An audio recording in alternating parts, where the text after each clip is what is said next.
This is Paul Sanchez. I'm the Executive Officer of the Board, and it looks like we're ready to get our meeting started. I'm going to ask the Board Chair, Dr. Parker, to call the meeting to order.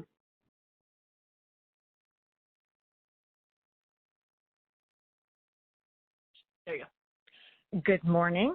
This is Dee Parker, and I would like to call the meeting to order and take roll. Rod, I see where you're sitting to my left, so could we start with you, please? Okay, this is Rodney Diaz. I'm an otolaryngologist and public board member. Marcia? Marcia Raggio, audiologist, board member. Todd?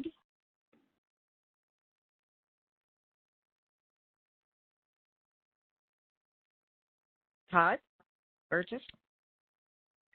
Okay. Next, Karen Chang. Karen Chang, public member.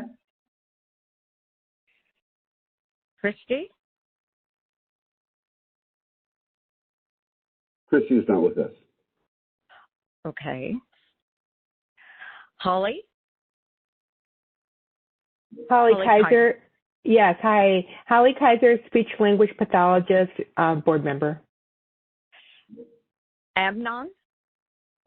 Amnon Shalev, hearing a dispenser, board member. Debbie? Debbie Snow, public board member. Okay.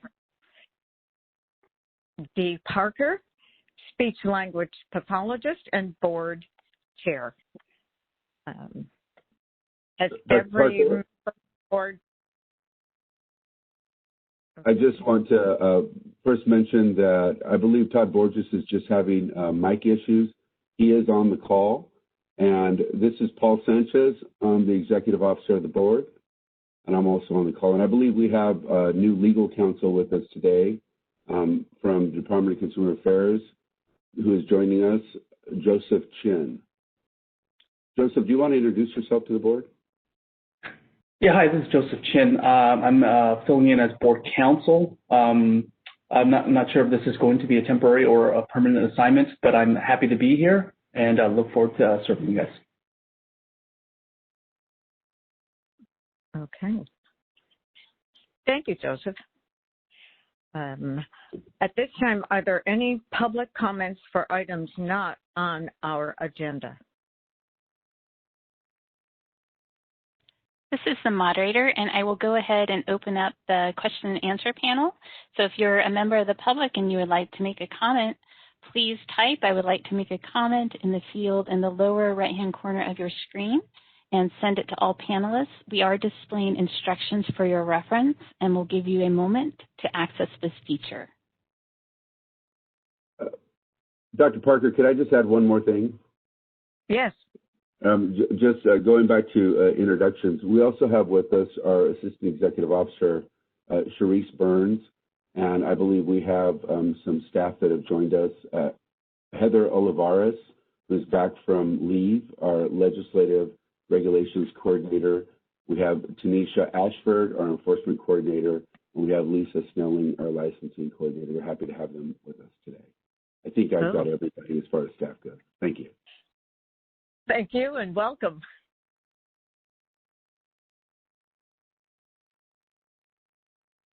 All right, this is the moderator, and I see no requests for public comment at this time.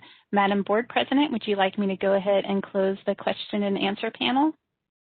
Please, and all right. Thank you. You're welcome. Dr. Parker, we are now moving to item 3, Board Strategic Planning, and that will be moderated by the Department of Consumer Affairs Solid Team. Thank you. All right, so this is the moderator, and we are going to switch hats here and jump over to strategic planning. So hold on just a moment as we access that feature. Have you got it? Are you looking at the meeting? All right. So welcome to the strategic planning session for speech language pathology and audiology and hearing aid dispensers board. My name is Tricia St. Clair, and I am a strategic business analyst and facilitator with Solid, and my co-facilitator is... Hello, this is Sarah Irani with Solid. Thank you. So just to let you know, the Solid Planners, we are a neutral party. We are not here to represent the stakeholders. We are not here to represent board members, and we are not contributing information to this strategic planning session. We are here just to provide structure. We will document your discussion, so we will be typing up the suggestions that you throw out today. And in a live session, which is how we usually do this, what would happen is throughout this strategic planning session, the co-facilitator and I would switch places. One of us would be standing, the other would be seated behind a computer. So we are switching places digitally today. So when that happens, we're going to put up some survey questions to hopefully give you something to do while we save the PowerPoint and have our partner pick it up. So just know that will be going on also for members of the public after when it comes to the creation of objectives. After each goal area, we will ask for public comments and know that you will have a chance for input. And finally, for those of you who have ever typed while people have looked on, you know that your hands magically transform into horses. So grammatical errors do occur. And so we just ask that you ignore them because what we're doing today is coming up with a draft. We will go back and correct grammar and spelling later. So we just don't want people to get sidetracked by focusing just on grammar. So we ask that you minimize distractions. We know that with people working from home, there are, through no fault of yourself, you have many more distractions. We ask that you respect one another's contributions. It's a brainstorming session, so we want to hear from as many people as possible. So if you can just suspend judgment, maybe some ideas will appear silly, but we want to consider all of them. Because we're on a very tight time frame, this strategic planning session is happening within a board meeting. So we're very conscious of not taking up too much of your time, but we also want to make you not feel rushed. And finally, we ask that you be willing to reach consensus. And what we mean by that is you might not be thrilled with everything people come up with, but ask yourself if you can live with it, is what we ask you to do today. So we've already accomplished introductions. We'll go into just a real quick strategic planning overview. We will revisit the board's mission, vision, and values, your goal statements, and then we'll get into the meat of this strategic planning session, which is actually crafting objectives for your new strategic plan. So the purpose of today's meeting is to create a new strategic plan to guide your board for the next 2 to 5 years. So, true story, there's a couple, they were traveling in Europe for the first time. They were headed to Amsterdam. Their airplane had to be rerouted to Frankfurt, Germany for some reason, and they hadn't planned on this. They didn't have any handy German phrases to help them along, so they just started following the herd, like getting on buses and trains. Finally, they made it to Amsterdam. They spent an hour asking strangers where to find their hotel. No one spoke any English till that hour had passed. They finally found someone who with broken English told them that they weren't even in Amsterdam. So, in fact, they were 15 miles from that city. So I tell you that story because when you're headed somewhere, it's always important to start with where you are. So when we do strategic planning, the very first step we do is looking at where we are. And so that means looking at the mission statement, which is your purpose, your vision, which is where you're headed, and then the environmental analysis, which is taking a look at your work environment. So the work environment at the board as well as the environment happening outside the board. And in terms of a vision statement, imagine you just want to relax. You get in your car, you put on some music, and you're driving. Eventually, you'll end up someplace, but you're not going to be very effective or efficient because you don't have a particular destination in mind. Your vision statement is your destination. It's where you want to be in the future. And so it's so important to look at the vision statement because having that vision statement is having that destination is going to help you conserve your resources and get there as effectively as possible. So, and then finally, how we get there, we have goals, which are our area of focus, and then we have the objectives, which are specific targets that help you achieve your goals. So this is a flow chart of the entire strategic planning process, and the arrow shows us where we are today. So we are creating, crafting the strategic plan. Like I said, we're just going to have a draft after this session, so it's not written in stone. You will have a chance as a board to suggest edits, and then before approving your strategic plan. And then after that, we have the action planning, which involves sitting down with the board members, the people that are actually going to carry out the objectives, and breaking these objectives down into steps that we assign to different people.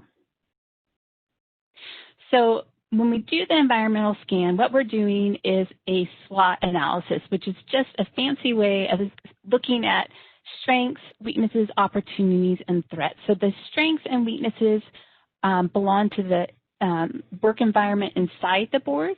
One strength that was very clear in your environmental scan was that your employees are excellent at responding to emails.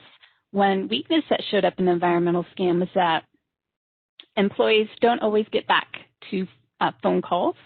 An opportunity, at least some people see it as an opportunity, is the online learning possibilities now because of the pandemic.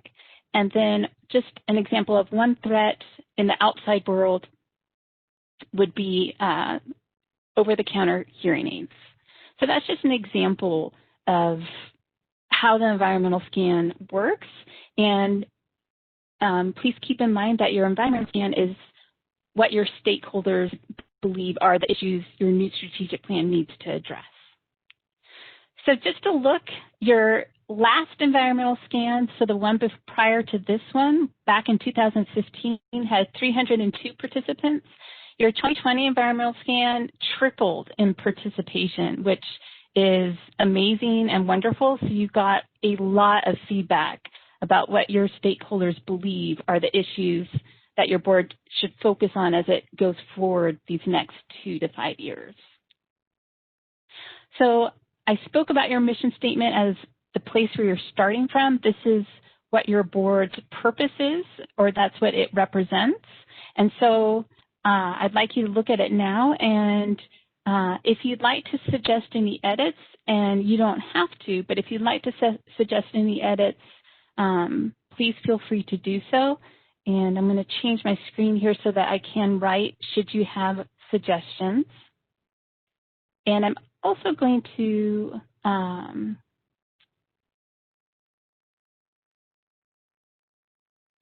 so if you can let me know if you have any suggestions. You can go ahead and unmute yourself and say your suggestion, and I can type it, and we can decide whether or not we like it or not. So I'll just give you a moment.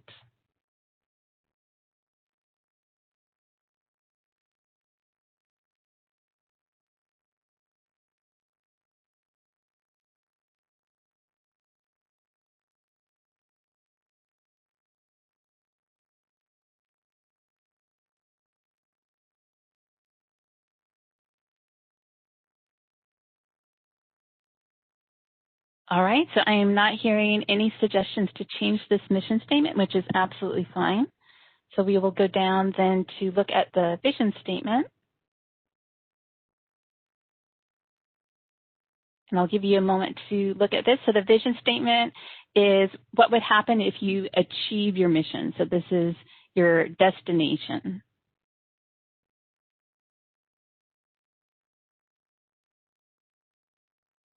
touch that.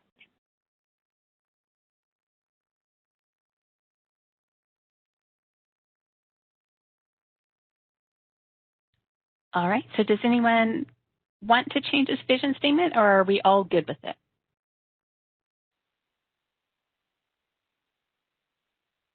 Okay, I'm not hearing anyone, so we'll go on to values. And your values represent the type of culture that you want in your work environment, and also they represent how you want your board to treat stakeholders.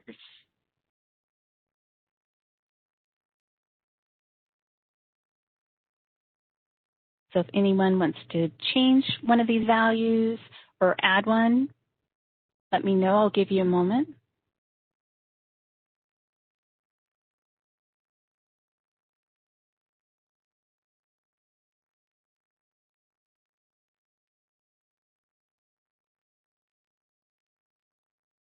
All right, so I'm not hearing any suggestions to change the values, and that's perfectly fine as well. So as we head into the creation of objectives, we ask that you make them SMART, and this acronym, as you can see, stands for specific, measurable, action-oriented, realistic, and time-based. So I'll just give you an example, really watered down, of an objective that is not SMART. So let's say it's New Year's resolution time and your objective is to be a nicer person. Is that specific? Well, not so much. What does it mean to be nice? Measurable, how do you measure niceness? Action-oriented, not really. Realistic, probably. Time-based, no. But a SMART objective would be, I'm going to greet and smile at 2 people a day. Is that specific? Yes, you're smiling, greeting 2 people a day. Measurable? Absolutely, because you have 2 people and it's being done every day. Action-oriented? Yes, you're smiling, you're greeting. Realistic? Yeah, I think we can all smile at and greet 2 people a day. Time-based? Absolutely, because you've got that day in there. So that would be a very simplistic, but just an illustration of what we're looking for when we create our objectives. And we do have a formula that we will be using today. So when you brainstorm objectives, because we want them to be action-oriented, we have you start with an action word. And in fact, you should have received in your packet an objective worksheet. And at the so if you have that, the very last page is a whole list of action verbs that you can reference. So if you're kind of stuck for what action verb to use, that can be a tool. And so these are examples of objectives from other people's strategic plans. So like the first one, the action word is create. The goal or the issue is an expert witness manual for subject matter experts. And the reason for this is to increase effectiveness of reports. So as we brainstorm objectives, this is the formula that we'll use today. So the resources that you have to help you today are, you have your objective worksheet, you have your 2020 environmental scan, which again, this is what your stakeholders believe are the major issues that your new strategic plan should focus on. You've got your old strategic plan, so maybe there's an objective there that wasn't quite accomplished or maybe has a part 2 that you'd like to add to your new strategic plan. You have the goals with your statement, so those are the actual definitions of your focus areas. And then again, your mission, vision, values. So your mission, vision, values, as you create objectives, go ahead and ask yourself, will this objective help the mission, or will it help create the vision? Does it match the values of the board? So those are your resources as we head into this objective creation. And also just a reminder of roles and responsibilities. The strategic direction of the board rests in the hands of those, the meeting participants today. The executive officer and staff will be responsible for implementing the strategic plan and ensuring that the strategic objectives are completed. So just please keep in mind that the board has limited time and resources, and that consumer protection is the board's mandate. So our first area, oh, yes, please. I'm sorry, I just wanted to kind of go back to slide 11 on the values. Okay. Just two ideas, perhaps transparency and inclusion. Okay. Just two things to consider. Yep. Okay. Let me add them, and then we can see how we feel about that. And there we go.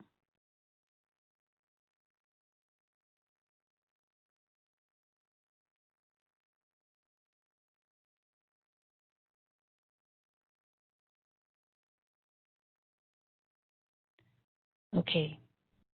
And they don't have to be in this particular order. So how do people feel about adding these two values? Does that seem good? Do we want to remove any of the previous values, or do you want to keep all of these?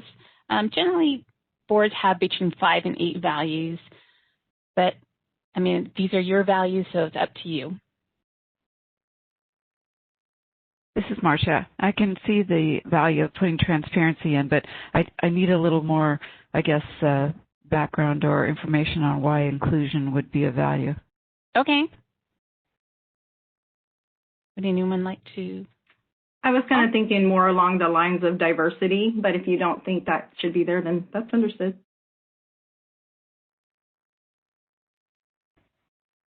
Again, it's not that I'm against diversity at all, but I'm just not sure how it fits in here as a value that isn't already included in the other aspects. Okay, it was just a suggestion. All right.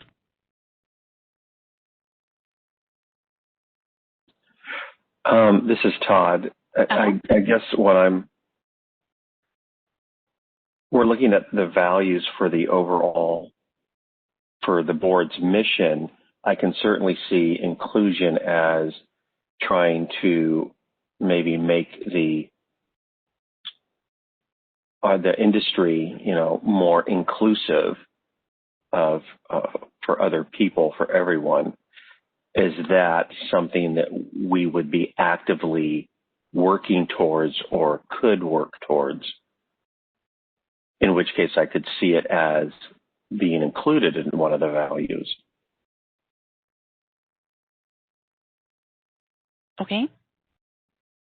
This is Rod. So I guess to piggyback on what I was saying, are we speaking about inclusion from the standpoint of the consumer or the licensee, rather than us, the board or the office? Is that what we're saying? Because then should we say equity of the license? Okay. So typically the values represent how you wish to treat your stakeholders and also the culture that you want to foster at the board. So.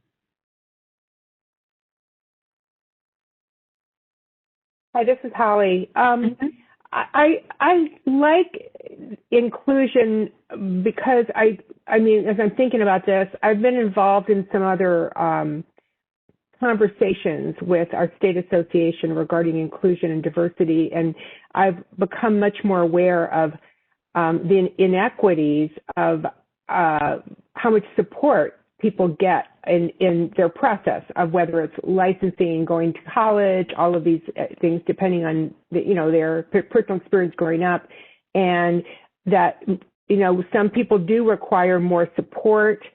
So I could see that being part of our support of our stakeholders. Okay.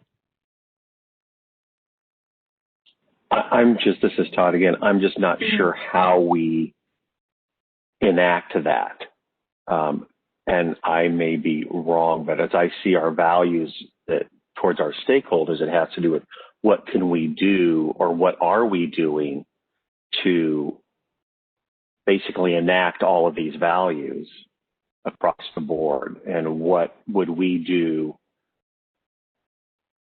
as a board to be able to actually affect that, if it's possible for us to actually affect that, whether through regulation or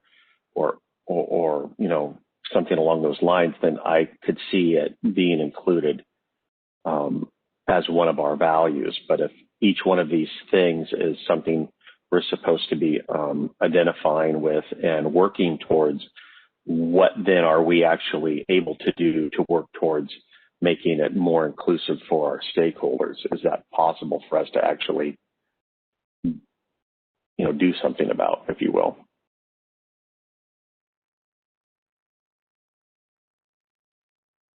This is Sharice Burns, and I'm thinking that can be something that we are actually looking at more in the outreach area, that we are looking for more inclusion of a broader variety of stakeholders, and potentially in other mindsets as well, if there's areas that we're not aware of.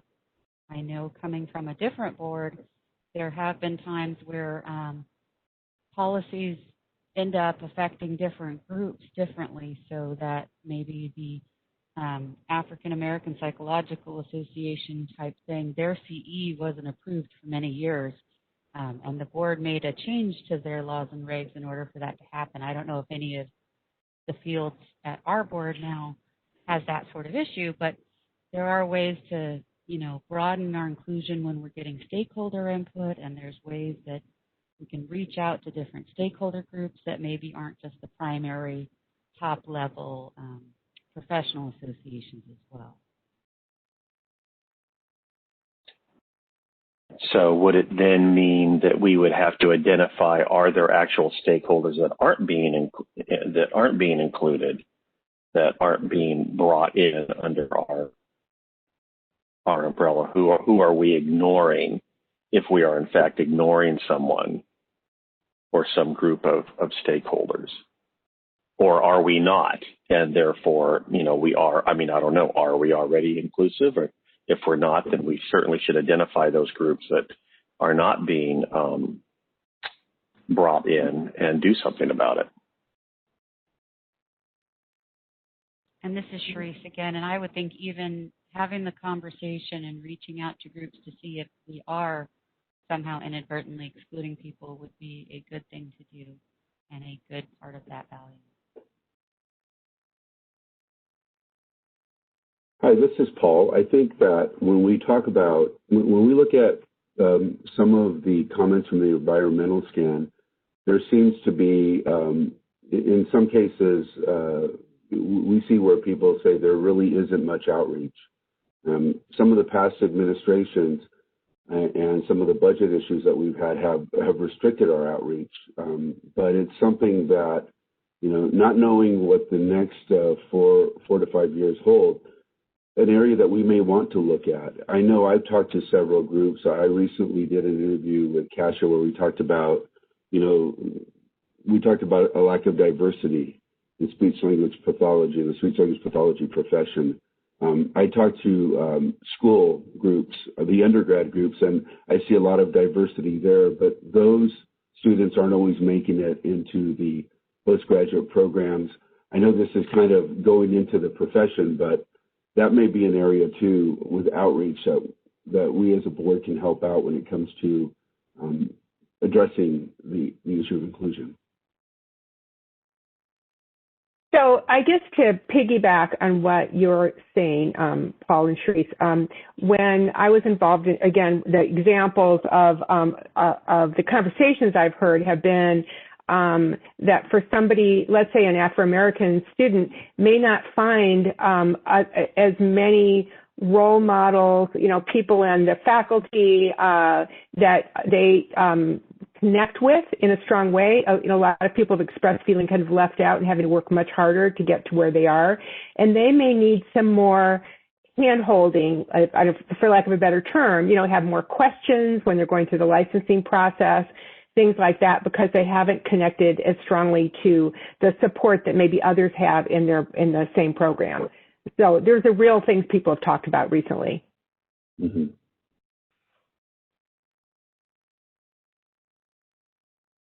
Hi, this is Karen. Can I make one quick comment about the inclusion? Please. I see it more as a consumer protection standpoint, and when we look at a lot of the cases that we have to look at, I'm thinking there are a lot more, and if it was in somebody's language or if they knew about this organization, we would hear a lot more issues going on in the community. Having worked for a lot of electeds and going out to the community, I know that a lot of things are not translated. A lot of people just don't know that there are services out there to help them. So if we could even just put it as a value, but then we could put it as a value, but just be cognizant that there are communities out there that, need language help and whatnot, then, I think that'll work too.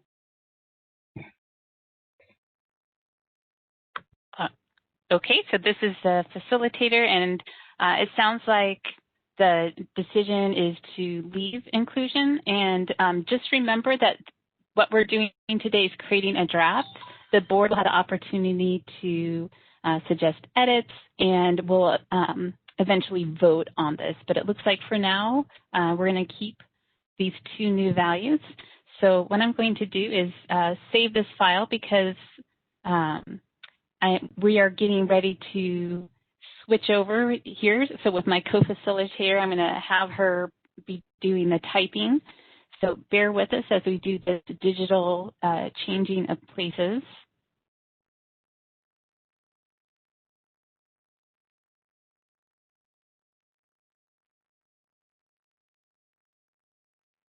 So we're going to put up a survey question while we're changing hats here.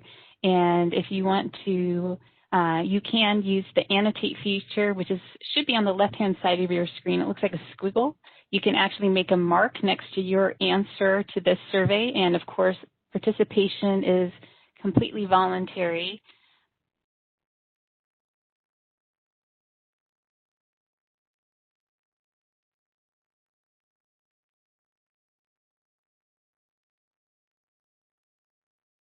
I don't see the squiggle. Okay, for me, it's on the very, very far left of my screen. And if you mouse over it, it should appear.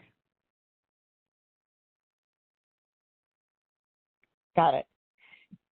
Okay, good. Got it.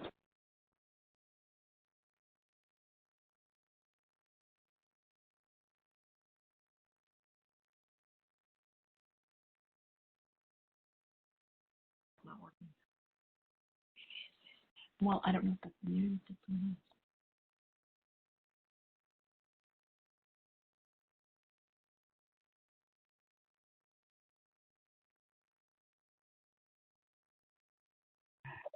I see the squiggle, but I can't seem to write anything, mark anything.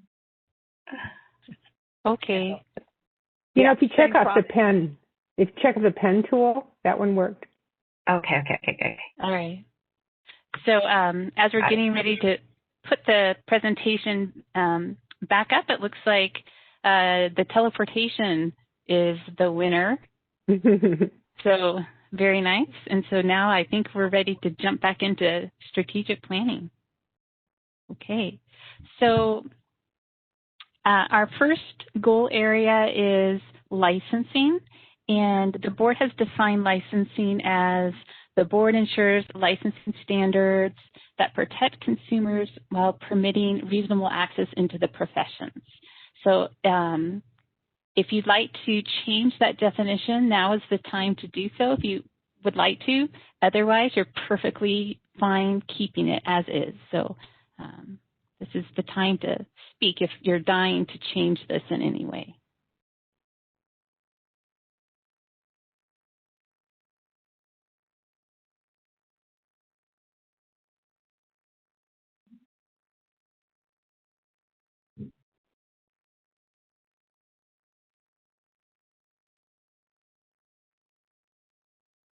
Okay.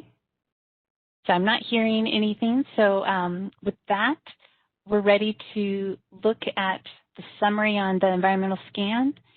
You can refer to pages 6 and 7, and it looks like my co-moderator needs to briefly step away. So what we can do is I can become the presenter again just momentarily while she steps away. She needs to open another meeting for another board. Today is a very popular day for meetings. I think everyone's getting in that last meeting before the holiday. So apologies, give me 1 second. Yep. And let me go back to sharing the application so we can go ahead and do our objectives. I have to say this is much easier in person when we can just switch chairs. Okay.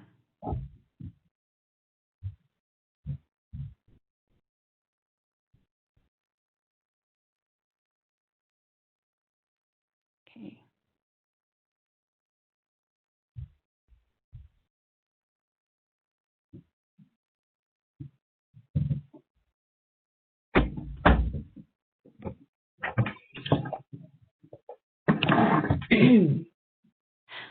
All right. So bear with us here. I apologize, Tricia. I'm back now. Oh my goodness. Okay. So I just made a copy because it said you had it open. So okay. I'll go ahead and start sharing again. My apologies. No. There are a lot of board meetings happening today. Yes. It's that rush before the holidays, no doubt. Okay. So there we go. Just me do the presenter. And all right, there we go. Thank you. Thank you. All right. So do people need a moment to access that summary on pages 6 and 7 of the environmental scan, or do people want to start throwing out suggestions?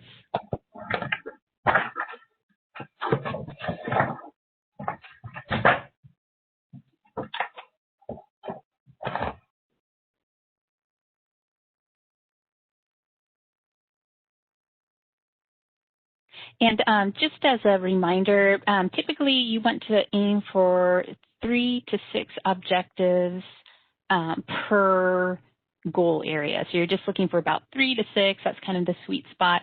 Obviously, you can have a little more or a little less, but generally that's what you want to aim for.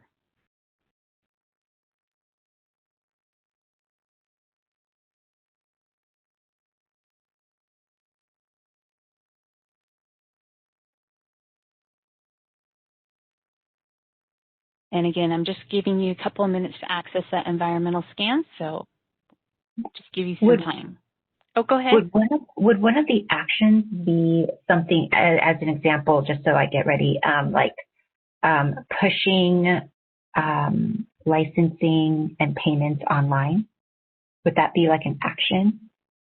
That could be definitely be an action, yes. Okay. Mm-hmm. And then we would just end with that, what the benefit would be. So the reason you're doing that would be, or the why behind that. Would be more like efficiency. Okay. To improve efficiency. Yeah. Okay. Okay. Yeah. Sorry, I just want to clarify the page 6 and 7. Are you talking about the page that has licensing, summary of licensing strengths, and then 7 licensing weaknesses? Is that the section you're talking about? Exactly. Okay. Right. Okay. Make sure. Okay. Yes. Thank you.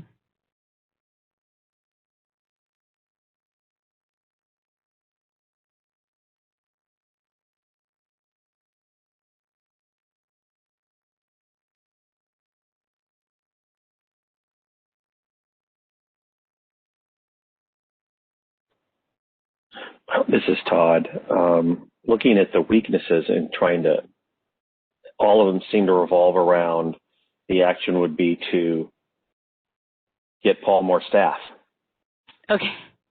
All right. I mean, it's because everything is related to, long time to return calls, lack of communication. And a lot of that just has to do with the, I think has to do with the lack of staff. I don't think it's an inefficiency on the part of the staff. I just think it's the sheer volume that they have to deal with.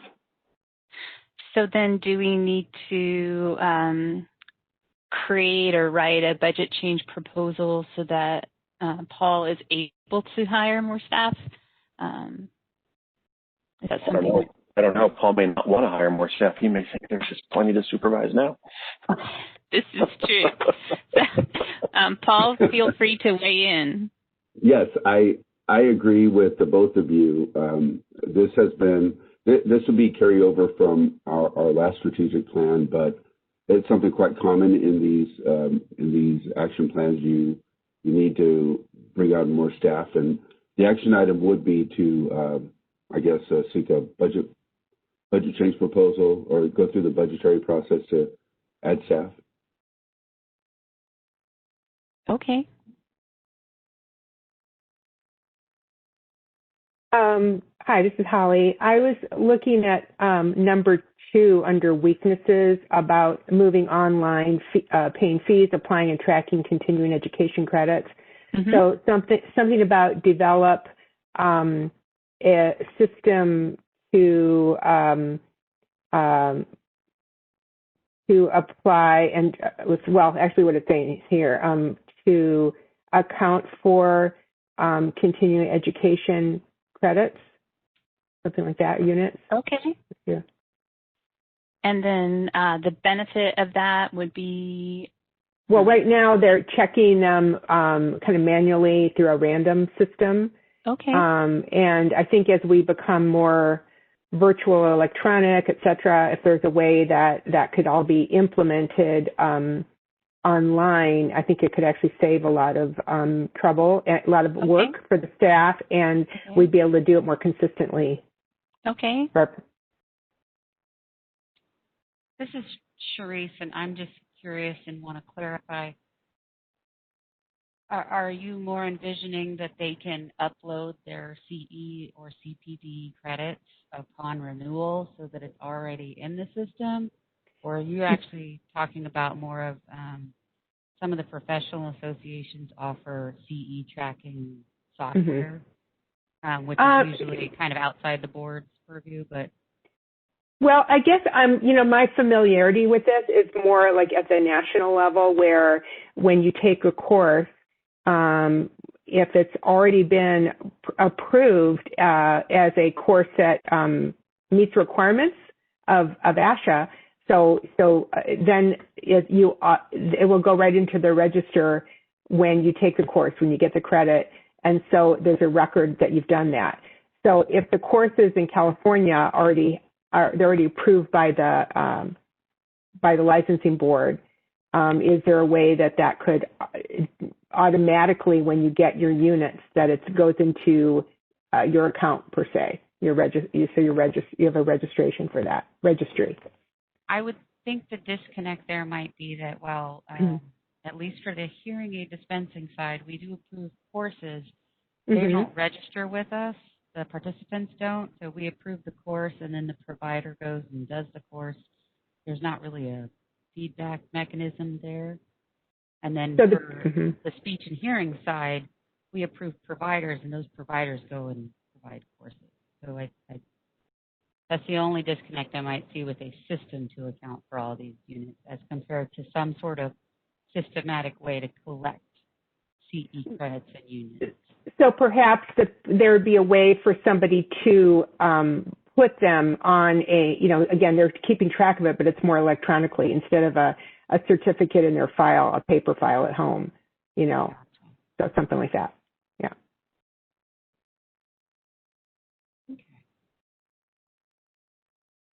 Okay. So my co-facilitator then has written for that one, develop system to account for CE credits units. Actually, do we want to say develop an online system? Because it sounds like what we want them to be able to do is access this online. Is that correct? Yeah. Okay. And to alleviate workload for staff, and would it also be for ease of use for stakeholders? So it sounds like they want. Well, it seems like it's more for stakeholders than just for staff. Correct. Yeah. Because I would say that when a board audits, we aren't just going to take a list that is provided. We're going to want to see the certificate. So. Okay. Okay. So then we change that purpose or benefit to create ease of use for stakeholders. Okay. So we have 3 objectives, which is perfectly respectable if we want to move on, or we can create some more. Does anyone have any more that they would like to create for licensing?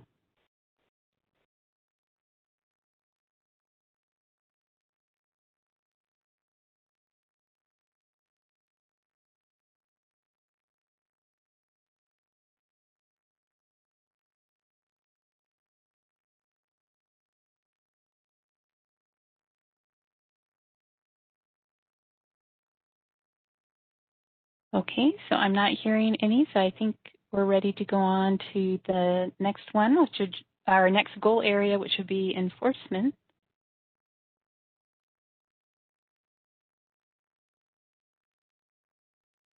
And so again, we're looking at the definition that your board has written for enforcement. And if you feel like this needs to be edited in any way, now would be the time to suggest any edits.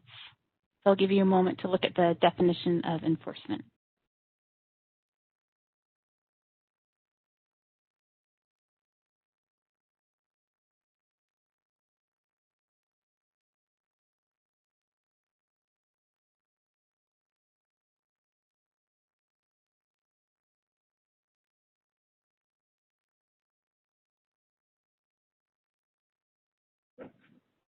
Can I just request, this is Sharice, a super grammatical kind of a thing? That's fine. Go ahead, Therese. So it's the practices of speech language pathology, audiology, and it seems like it should be and hearing aid dispensing. Okay.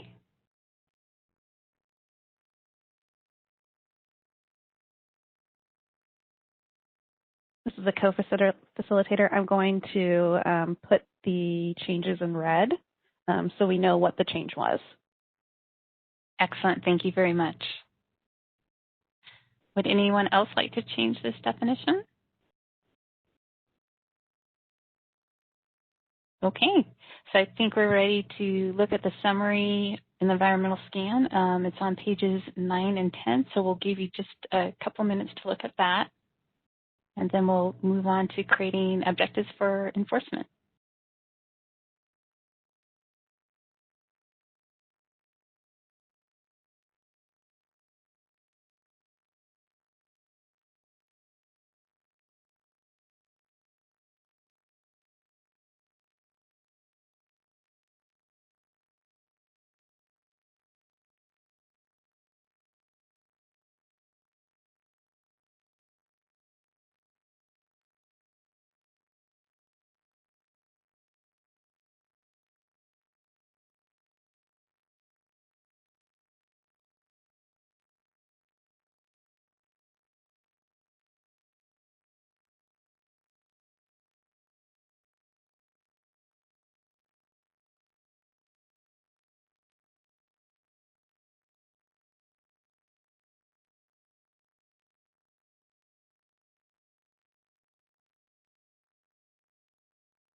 Okay, so this is the facilitator, and we'll go ahead and move to the table where we create our objectives. So does anyone want to suggest any enforcement objectives?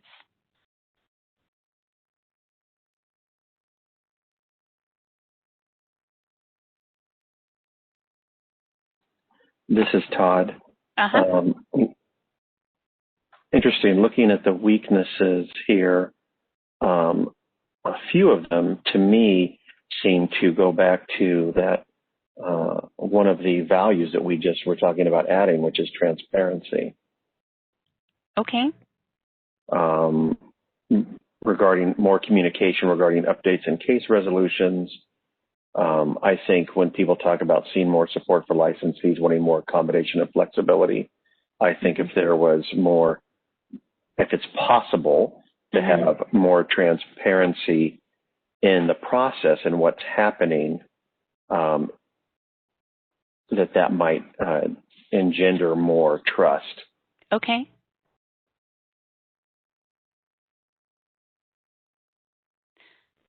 I'm not sure how we would go about doing that, if that's a matter of there's ways to, if it's even legal or possible to put things on the website,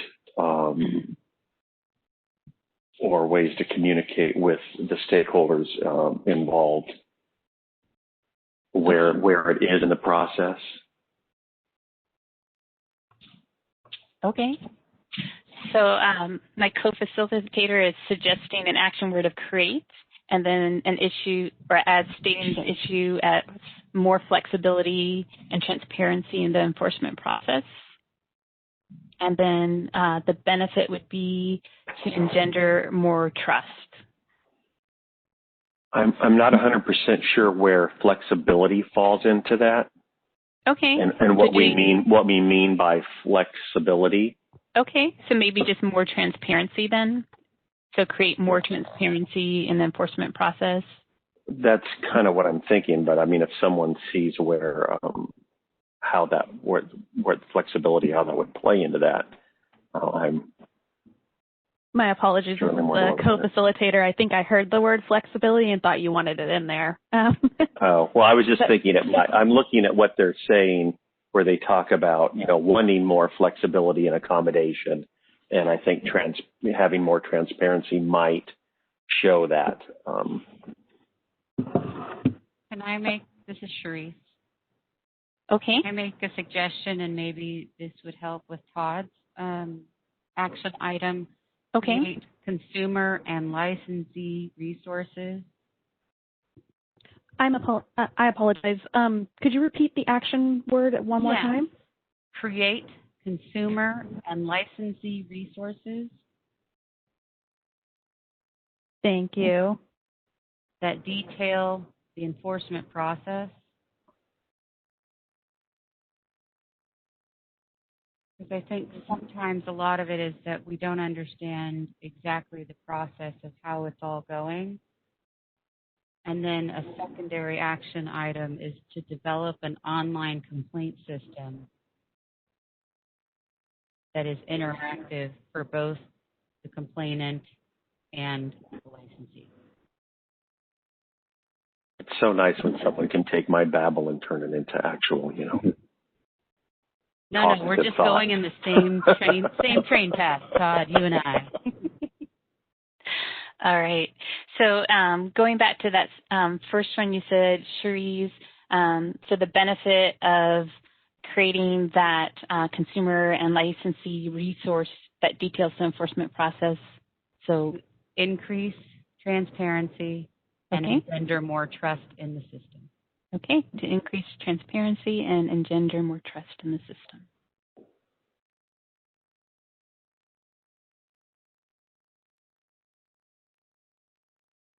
And then for that second one, we have develop an online complaint system to improve interactivity for the complainant and licensee. Can I have interactivity and responsiveness? Okay, interactivity and responsiveness for complainant and licensee. And thank you for raising your hand. I apologize, I didn't catch that earlier, Sharice. And then it looks like Debbie Snow would also has an objective or a comment. Hi, I'm not sure if this is where you would put it, but again, to have more staff. Okay. To help increase the speed. Someone mentioned that in the comments. Okay. This is the co-facilitator. Do we want to copy the same ECP proposal from licensing and copy it into here? Hi, this is Paul. I think that would be one way to address it, because we obviously have to go through the budget process to augment our staff. Okay. And then I have a comment too when you're ready. All right. Give me 1 second. I'll copy that budget change proposal one over. All right. Then looks like we filled out this table, so I'll move on to our next one. Okay. I just wanted to add that with these processes, sometimes there are other entities involved sometimes that are beyond our control, for instance. And this is just for background knowledge. I know many of you know this, but when we take a case to hearing, we have to rely on the Office of Administrative Hearings. We have to rely on the Attorney General's, the time frames that are associated with those organizations. Even prior to getting to that, we also work with the Division of Investigation, which can sometimes extend these time frames. So augmenting staff alone wouldn't address all the problem. It would certainly help. It cannot hurt it. And then I wanted to also ask Todd if we addressed some of the questions or issues that he had or that he brought up regarding the process in itself, the transparency, and, we use the word flexibility. I just wanted to see if we address that and if you have any questions on that. No, I think it was addressed. Okay, thank you.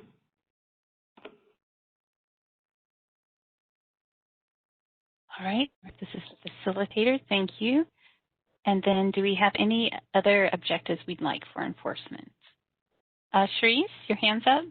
Oh, okay. Just stretching. No, it's Cherise. Okay. Actually, one of the strategic goals that was in the last strategic plan was to develop an ad hoc board member enforcement committee to discuss enforcement issues and review enforcement processes. And having come from a board that had an ad hoc enforcement committee, it was extremely helpful to look at enforcement and the processes and issues that were coming up in the background that they might be policy issues that need to be brought to the board, but they are usually only brought up during case discussions by the board members during the closed session. So policy then needs to go to a committee so that it can get fleshed out and then be brought to the board for an action. And oftentimes having that ad hoc committee to look at those things and get down into the weeds really does help the board's enforcement procedures, and including bolstering its laws and regs. Those purposes. Okay. So, Cherise, at least for me, your voice is kind of fading out there. So I'm not sure. We'll look at what our mask issues. Oh, yeah. I'm in the office, so I have a mask. Yeah. Sorry, I'll try and put it closer or bend it. Thank you. Develop ad hoc board member enforcement committee to look at issues in enforcement process and policies. Okay, and policies. Thank you. And that was much louder and clearer, so thanks for that. No problem. I might just have to put it under my mask. Okay. All right. And then, Debbie, you had a comment or a question? Yes, I'd just like to second that idea. In fact, we've had that as a goal in the past to develop that, and I don't believe we've ever followed through.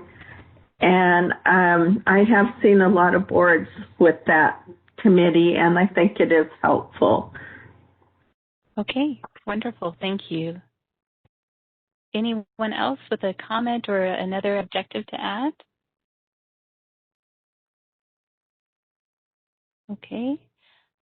So co-facilitator, it looks like we have, correct me if I'm wrong, it looks like we have 5 objectives for enforcement. I think there are, let's see, yep, 5.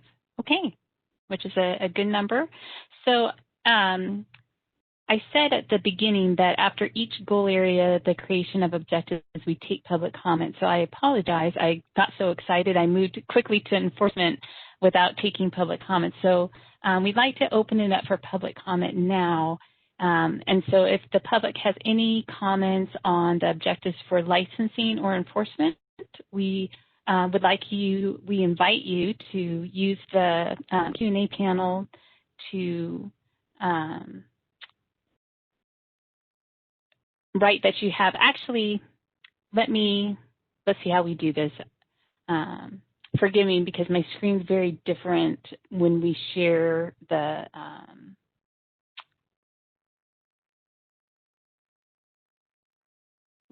materials with space. I'm looking for how I would open up the Q&A panel for you. So forgive me a moment while I find this.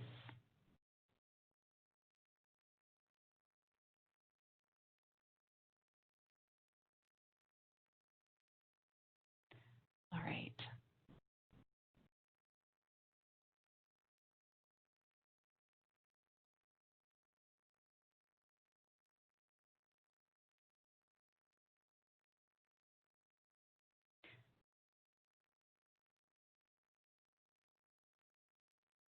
All right, I'm going to make my presenter the host just for a moment and see if maybe she can open up the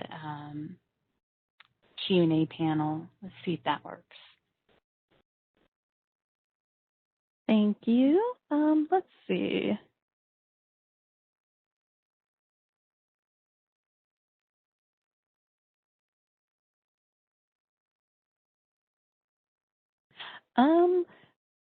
This is fun. It looks like it's not possible to open up the Q&A panel from this type of view. So I'm actually going to switch over to our normal PowerPoint. Give me 1 second.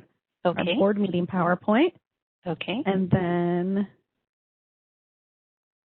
finally, I have my normal screen back. We'll open up the Q&A panel and share our public comment slide. Okay. All right. Okay. And now that is done, if we have any people that decide to do this, or actually if you want to, my presenter, if you want to make me the host again, that way, oh, you already did. You're thinking ahead of me. We'll see if anyone has a comment.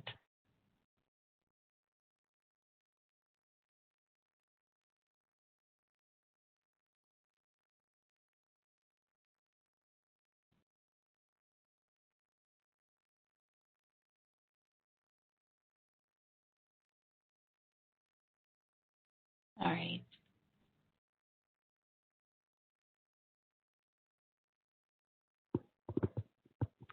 This is the co-facilitator. Looks like we do have one comment, but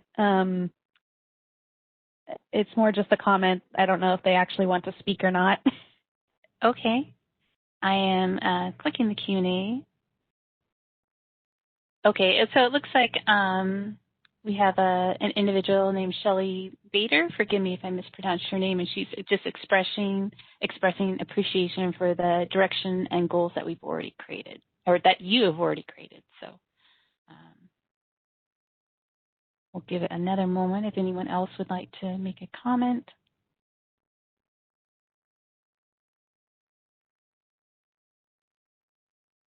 All right.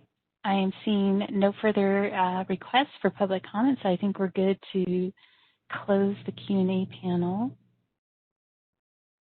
And actually at this time, I think it might be a chance to take just a quick bio break. So it's 10:05 a.m. If we could have people back by 10:20, so a 15-minute bio break. And then we'll continue on with the next goal area, which will be outreach and communication. So just for meeting participants, I just ask that you make sure that your mic is muted during the break. Thank you. And we'll continue on at 10:20 a.m.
in the recording.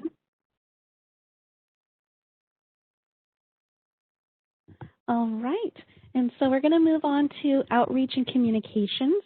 So we have our description here, which I'll give you a little bit of brief time to look over in case you want to change it. And there are summary and raw comments from the environmental scan on pages 12 through 13. And the raw comments are on pages 70 through 86. So I'll give you a brief moment to look those over.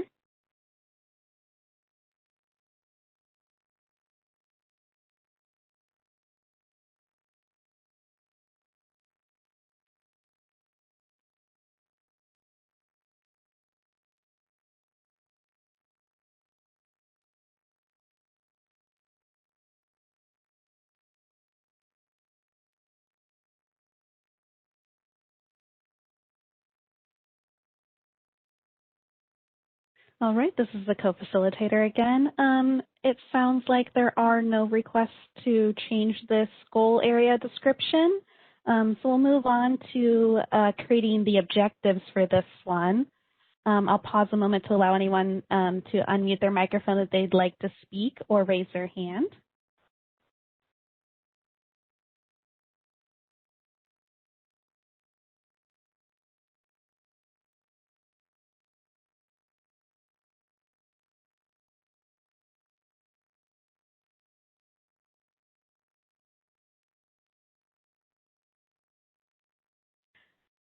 This is the co-facilitator. I saw a hand raised from Karen Chang. Yes, I wouldn't know which action verb to use, but maybe to reach out to the more rural communities, like the Bakersfield area, you know, anything between LA and Sacramento, San Francisco, that middle part, and then up Northern California, like Northern California.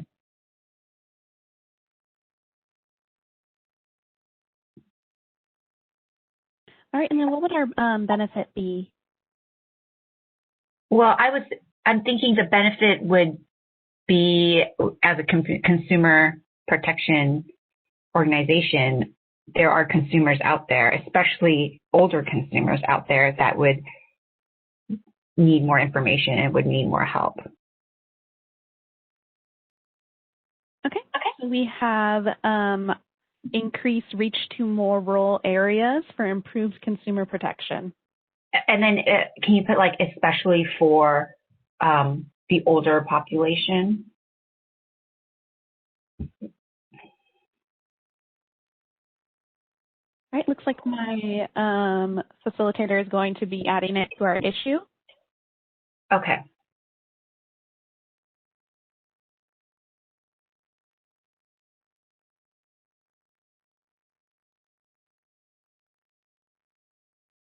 And another thing, this probably goes into more what we've discussed about inclusion, to outreach more to the people of color, that in all aspects, right, that probably don't know that this can be like some type of profession while they're in school, and also for the consumers that are using hearing aids. At some point, you know, someone would need hearing aids. But not just hearing aids, but, you know, speech pathology and audiology. And it's just, you know, that whole.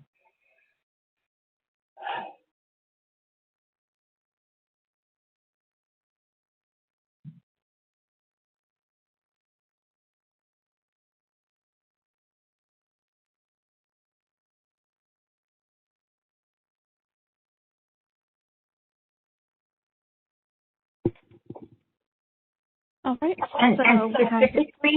And specifically for the action, it could be more language opportunities, more things in different languages.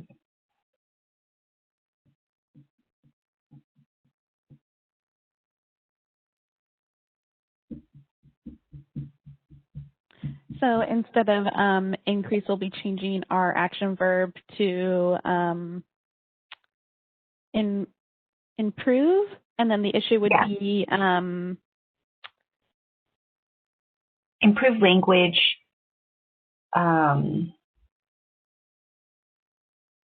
language access to reach a more diverse population. All right, so we'll move that over to the benefit. And then I see a hand raised from Paul Sanchez, and we'll get to you in just a moment. I just want to let you know that I do see your hand.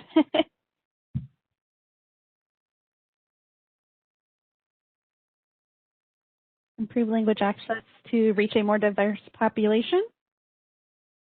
Yeah, but in all aspects of speech and language, because we also do the licensing. So it's not just to the people that want a career in speech pathology and audiology, that included, but also to the consumers. So it's kind of like a roundabout, a holistic view. Okay. Yeah. And so I fully understand that this is probably like a full-time position for 1 or 2 people. So again, create a BCP.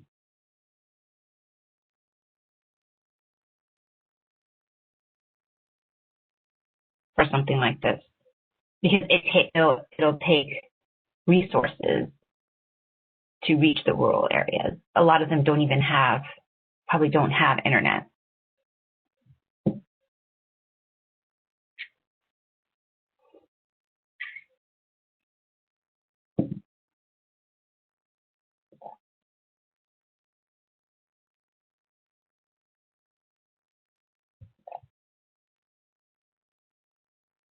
All right. In that case. And then the third one is create a BCP.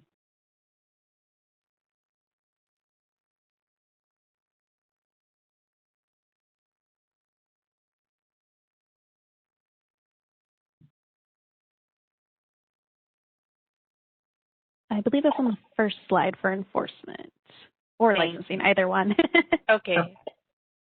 Let's see.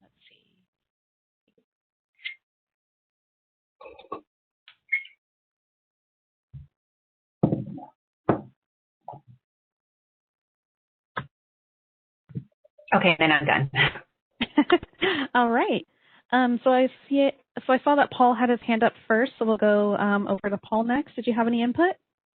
Yes, I just wanted to give a little bit of background and just talk about, I think, what is a great opportunity for us. We have had restrictions in the past for outreach due to budgetary reasons, and most recently, we have been able to do some outreach prior to the pandemic. Because the world has changed so much, more and more people are open to accessing some, outreach events or some of these other methods of communication. Going back to our last strategic plan, I think what we wanted to do was engage board members more in performing some of these outreach functions, even in teaming up with staff. Dr. Rajo and I recently have done that. In the past, I think I presented with other board members, and I would encourage board members to, look into maybe more involvement in this area. Everyone from professional members to public members, there are different opportunities. I presented to professional organizations. I presented to schools. I presented to retired associations about consumer protection. So there are I think we've got some great opportunities to use other ways of communicating. This is Karen again. I think that's a great idea. I have like a whole host of probably ideas that we can do to reach out to these different communities, because that's what I did at the controller's office. We reached out to the entire state of California. But with COVID now, it just makes it harder. But definitely, I would love to do more reaching out efforts to communities out there that don't know about this, and senior centers and and whatnot, and even possibly even doing Zoom calls, but having libraries or whatnot open up. I don't know. It's not, I'm just speaking out of the top of my head right now. It's just ideas, but definitely more engagement, and I'm definitely willing to help with the outreach efforts. Hi, this is Holly. I'm on board with this as well. We've talked about the idea with the Professional Association for Speech Language Pathology and Audiology to write an article in the magazine to help clarify the role and responsibility of the board. But also, if there was even a PowerPoint you'd have that we could adapt, that kind of thing would be really helpful too. I'd be very interested in being involved with that.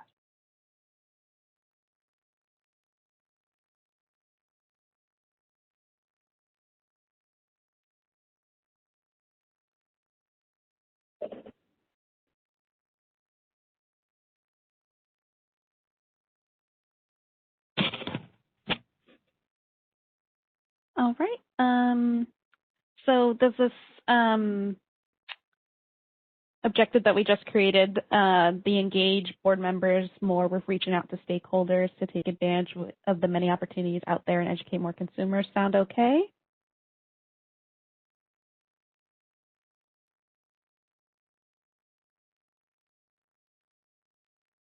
All right, hearing none. I also see that Todd has his hand raised. Yes, it seems in a lot of the comments that communications, the overarching theme seems to be a feeling of unresponsiveness to the issues that they might bring up.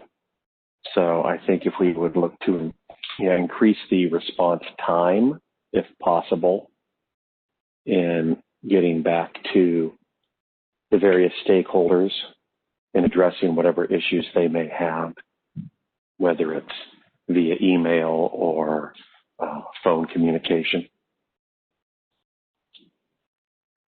Most people don't like feeling like they're being ignored, and I think that's what generates a lot of the individual's ill will.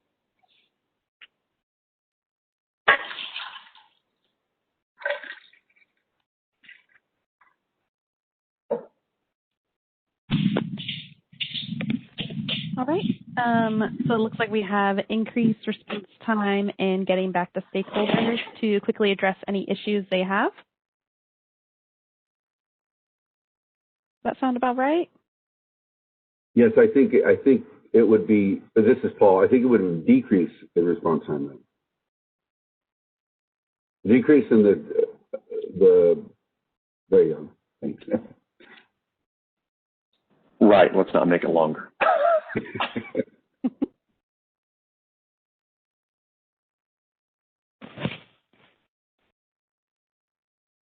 This is Paul again. We may want to be specific on the issue, and I think we're talking about telephone communications and email communications.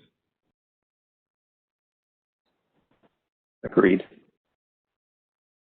All right. Get back to stakeholders through phone and email.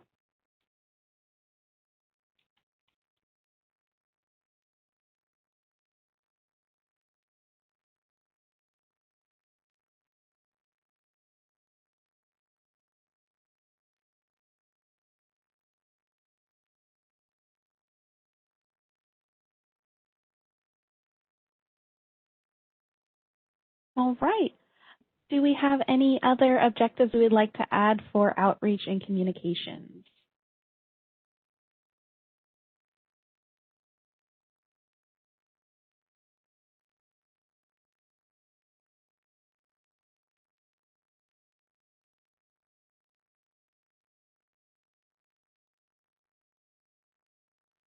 All right, hearing none. Did we have 5 or 6 objectives for this goal area? 5. 5, okay, thank you. Mm-hmm.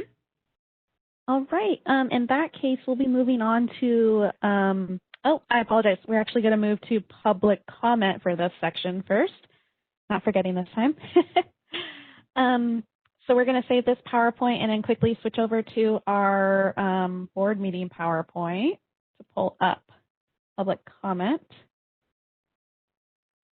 All right, so members of the public, if you would like to make a comment on this goal area and the objectives that the board has created, please access that Q&A panel by clicking on that icon with the question mark within a square located at the bottom right-hand corner of your WebEx screen. And we currently have instructions up on the screen for your reference. And I'll pause a moment to allow you time to access that Q&A panel.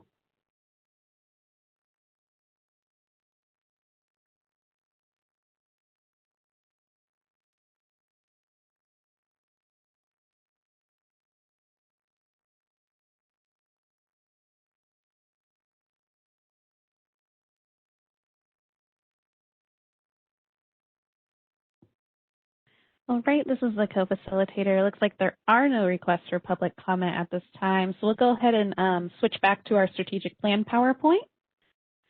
And then we'll move on to our next goal area.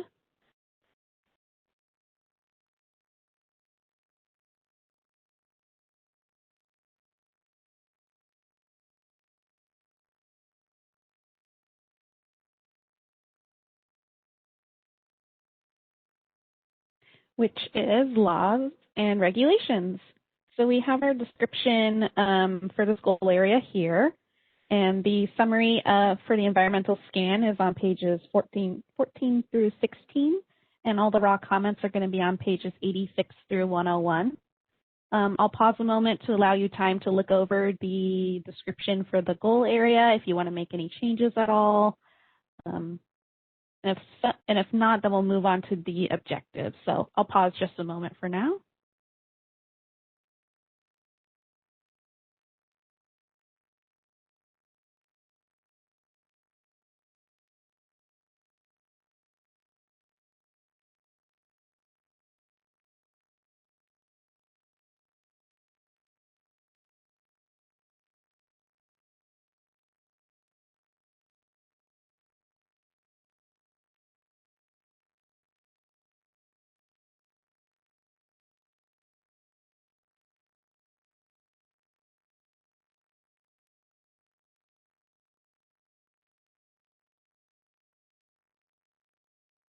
All right, this is the co-facilitator again. Sounds like we are going to keep this description as is, since I'm not hearing any comments or seeing anyone with hands raised or unmuted mics. So I'll move on to creating objectives for laws and regulations. So does anyone have any objectives or action words that they would like to throw out for this goal area?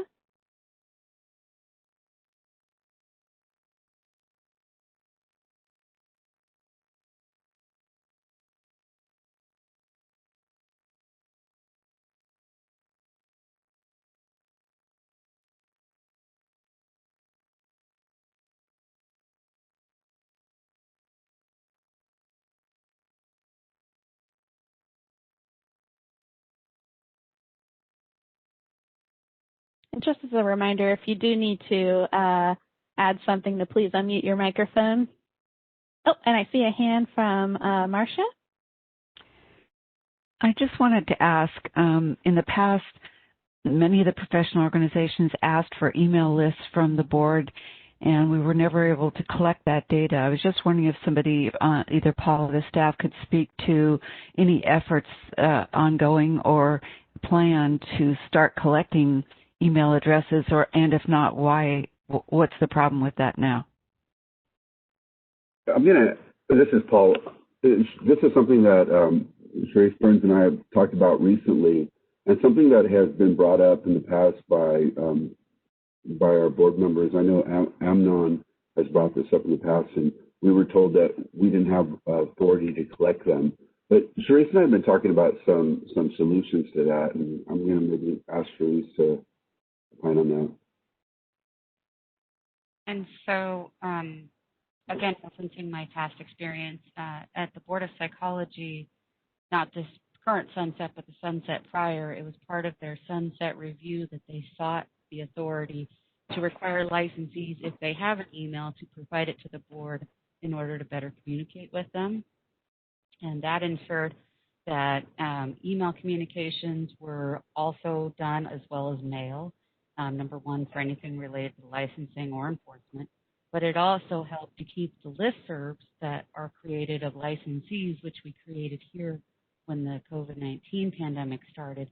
That way the emails are current with the board and we can send updates to licensees and, of course, continuously update those listservs. So part of that is getting the authority, not just, I mean, you might put your email on a renewal form, but that doesn't give us the authority to require you to have it on file with us and for us to use it for all sorts of communications. So that is something we can seek through the sunset review process, which the board will be starting next year, doing the report, and then in 2022, the actual sunset review process and the hearings. So that is something the board can address through the sunset review process in the next couple of years, and that would dovetail with our objectives to get a better database system as well.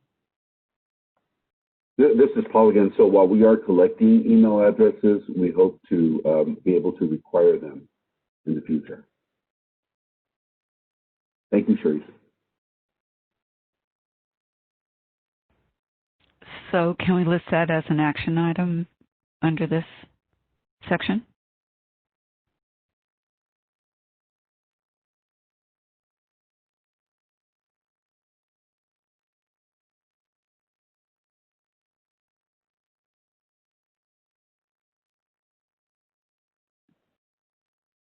I think she's going to want that action item then to be develop statutory authority to collect and use licensee emails. So please correct me if I'm wrong, Dr. Raju.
Can we mention somewhere in here that this process is being pursued via the sunset review process?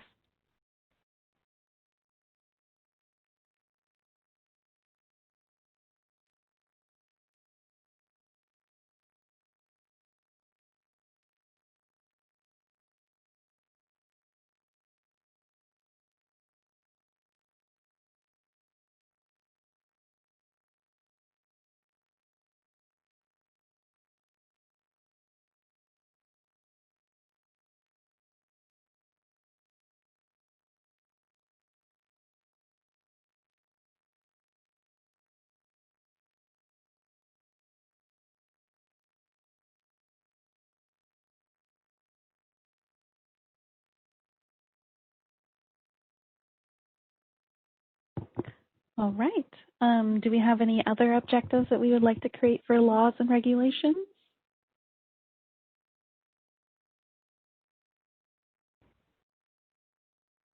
I think this comes under this is Marcia again, the same problem we've had in the past with communicating why the regulatory process or statutory changes take so long. It is a complex process, and how to explain to stakeholders why it takes so long, I'm not sure how to do it, but we had this issue come up earlier, and we should find ways to better explain why things take so long. And it's unclear. I'm constantly explaining to stakeholders that I'm talking to, oh, yes, that's a good idea. The board is working on that. And then we'll say, well, why isn't it happening like tomorrow? And it's just not realistic. But people don't really understand, certainly I didn't coming into the board, why it does take so long. So maybe Paul or the other staff can respond to how they think we might express those steps that are taken so people understand better why the lengthy process to get regulatory change.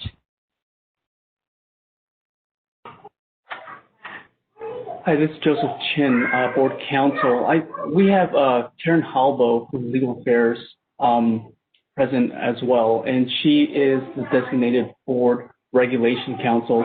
I would defer to her as she's familiar with the regulation process.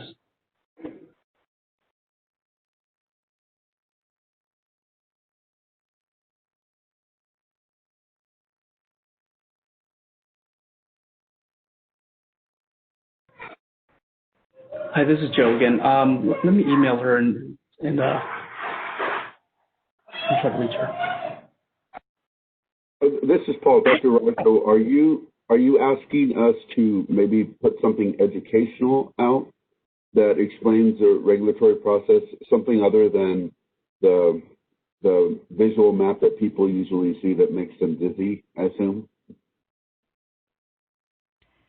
Well, I know that you've given PowerPoint talks at professional organizations where you explain this, and perhaps it is on the web page, but I think that it would be nice to be able to refer people to some body of information on the process, so as well as the timing of that process, so that they better understand why it takes so long.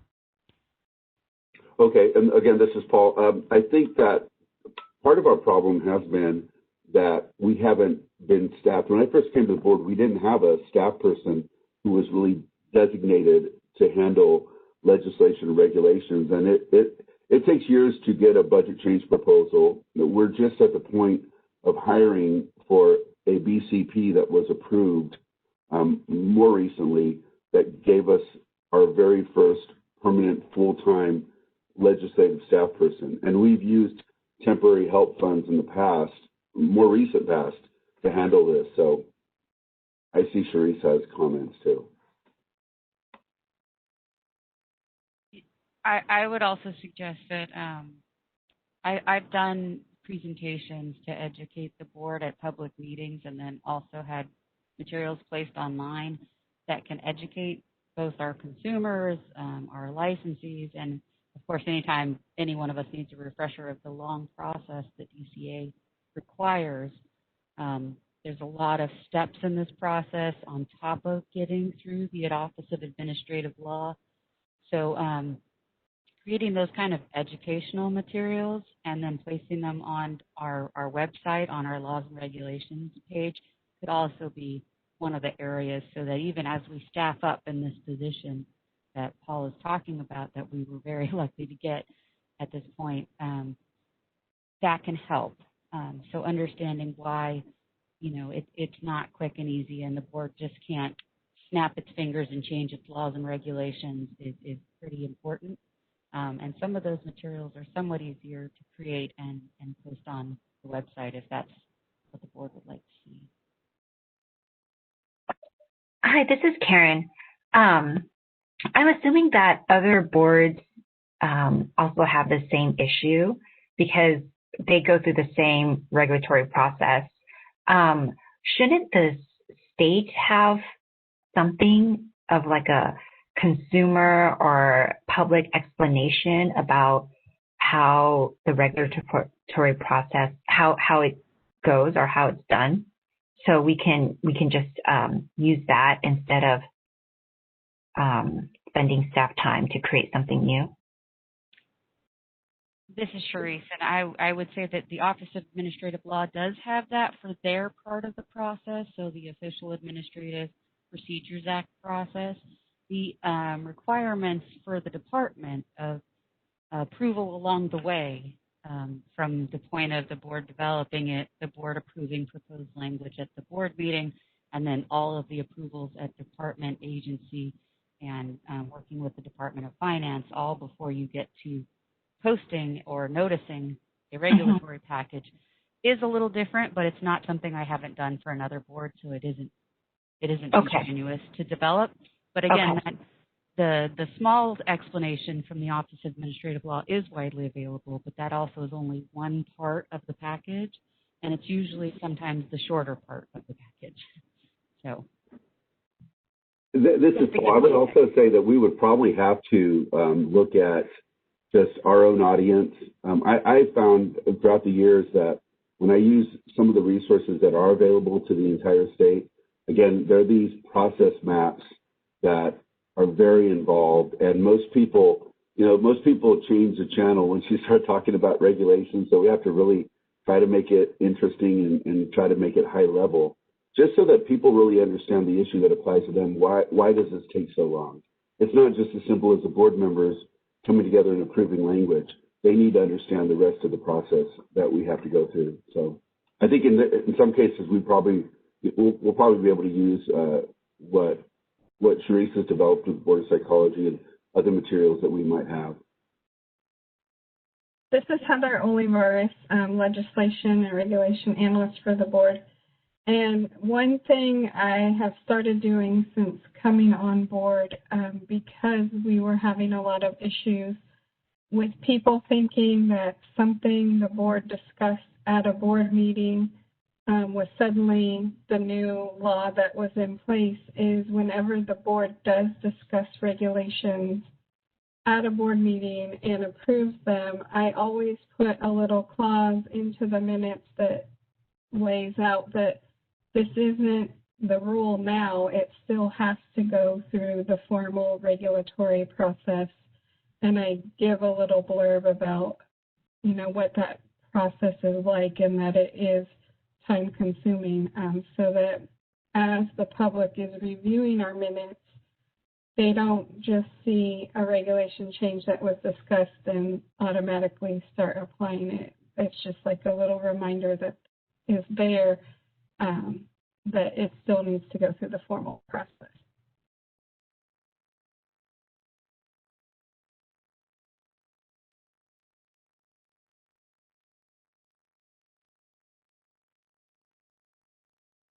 All right, this is the co-facilitator. Do we still want to keep this objective that we started to create, the communicate why the regulatory process takes so long, or do we want to kind of adjust it based on the discussion that just happened? I see a hand raised from Dr. Raggio. Yes, I wasn't going to address that, but yes, we can manipulate that accordingly. I was just wondering if Paul or the staff could address whether it's prohibitive to keep a portal available on the web page that would tell the consumer or stakeholder where an issue is in the process, whether it's in a rulemaking file or where it is in the process. Is that just prohibitive to try to maintain an updated portal like that? This is Paul. We do have a link on our website that goes to proposed regulations. I think we could probably improve on that and maybe have some type of, we present a chart at our board meetings. It's in my executive officer report, something along those lines. I think we're talking about status here, right, Dr. Raggio? Telling people what the status is of a certain regulatory or rulemaking file. Yeah, so it's this piece that you put in the board book that maybe think, that's possible. I've not ever recall seeing that before, and it's very helpful. So I would say something like that would be great, but so that consumers or other stakeholders could access it. Again, this is Paul. I would ask maybe for Sharice to opine on this, but I do think, frankly speaking, the reason we haven't gotten a lot of regulatory updates is because we haven't had a lot of movement in regulations. That has been one area that, that we have been slow on and something that we need to improve on. So I would ask Sharice, what would be a good way to put this on our website to notify members of the public of the status of rulemaking files? My best suggestion would be potentially a table inside of the website on maybe our proposed regulatory page. The hard part being usually you want to talk about proposed regulatory page. You actually want to have your notice packages there and asking for public comment on them there. But there could be a status field underneath it where we put a table and then it gets updated as there's movement. I know recently we've been able to move on the 2 packages, which is more than we've been able to do in quite a while. But now that we're up and running and moving, hopefully we'll be getting to more packages, and also with the wonderful assistance of DCA's legal regulations unit. So that we should see some more progress in the coming year, and that sort of a table might show some more movement. And there's also ways to break it down and have a legend so that they know kind of where exactly it's at. Is it back to the board for additional changes, or is it under staff development? Those kind of things, or is it in the process of being approved, the initial approval process with DCA or agency or something like that? Excuse me, this is Karen Halbo, and I'm sorry, I was simultaneously on your meeting and trying to listen to another meeting that I'm supposed to be listening in on. And I was notified by Attorney Chin, thank you, that regulations have come up. And yeah, it might be helpful to have a brief explanation that the board staff prepares it, it gets submitted to legal, it has review by the director, it has review by the agency, it has review by the Department of Finance. A brief explanation of how many entities have to look it over would help stakeholders understand that the staff's part of the process is not what's slowing things down. And then to mention what the OAL review deadlines are. This past year is not standard in that the governor issued these waivers, and OAL has more time and has taken more time on their part of the review. So the usual deadlines and amount of time got stretched due to the COVID issues that affected every part of state government, and in particular the Office of Administrative Law.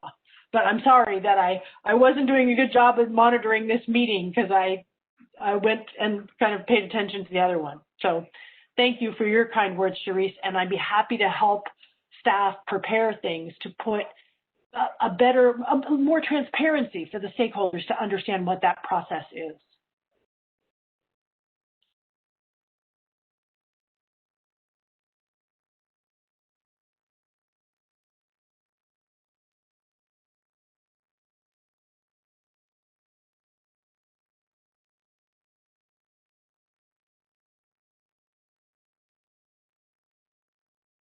All right. This is a co-facilitator. Does it sound like we're good with these objectives that we have created, or do we want to modify them or create some additional ones?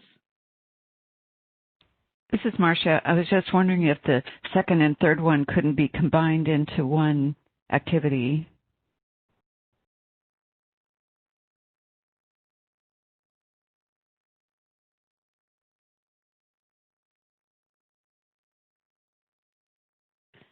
Perhaps we can move our issue from number 3 into number 2. So we have communicate why the regulatory process takes so long with a table on the website. Okay, this is the other facilitator. I was thinking, or it could be an action step too in the action planning, just to, like, as part of communicating the regulatory process, you would be creating and maintaining a table on the website. But I'm happy to combine it with the second objective as well.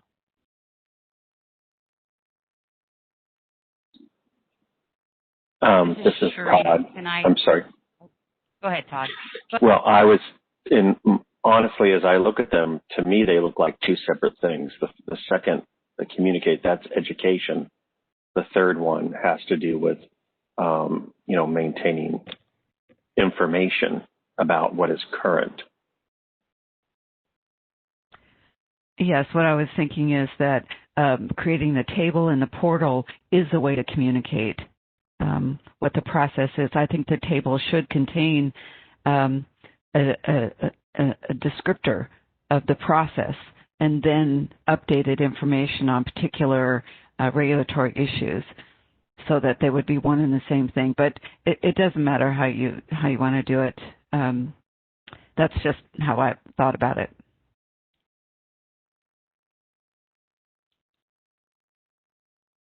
This is Cherise, and I just might want to chime in here. Kind of going along with where Todd was, is this second row could be educate consumers and licensees why it takes so long, and the one below it is communicate the status of regulations in real time. And so one is about the education on this piece and the other is about the communications. And they may end up on the same page and they may end up on a separate page so that it's not too long and you have to scroll a lot, but they'll all be interconnected.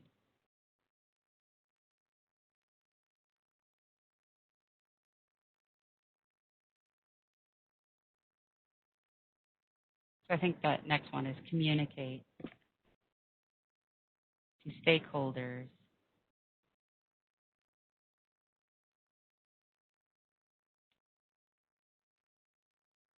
The current status of regulations.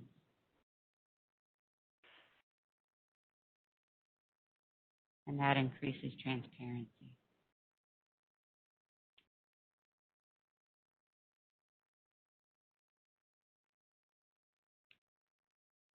This is the co-facilitator. Do we want the a table on the website still in that objective, or?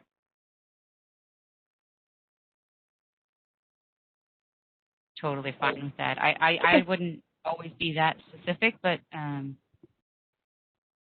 I would, to stakeholders, the current status of regulations on the website in case, you know, our IT department comes up with amazing things all the time, and who knows what new thing they might be able to get me for displaying this information on the website. So I'd hesitate to just say it's a table, but that would be my low-tech version of how to do it. Should we say develop tool on the website? Because I think that we currently tell people the current status, but I don't think it's necessarily easy to find or easy to understand.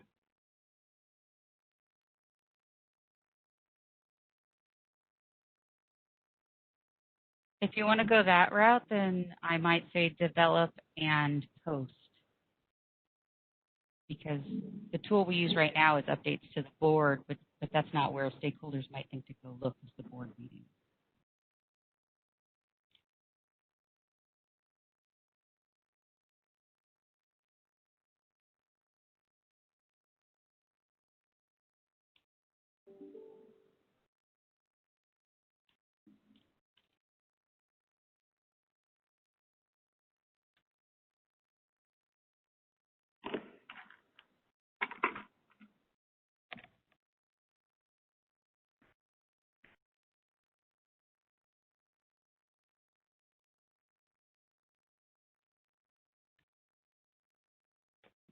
So this is the facilitator. I just put two versions down. I'm not sure which one you'd like to keep.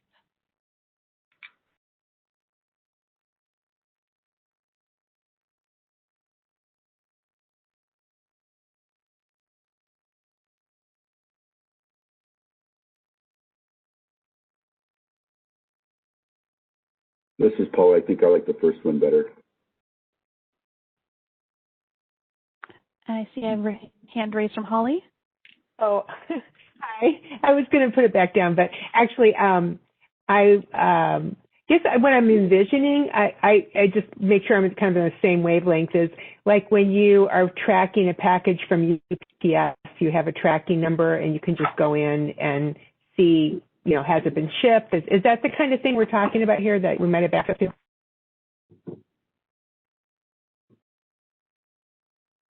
This is Paul. I think from from the standpoint of someone wanting to know, that would be the easiest way for them to understand what the status is.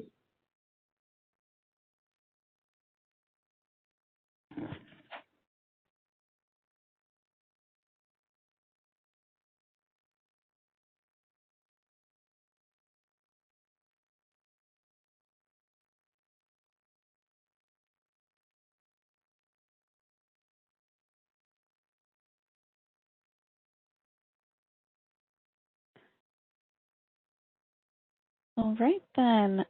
Do we have any other further objectives we would like to create for laws and regulations?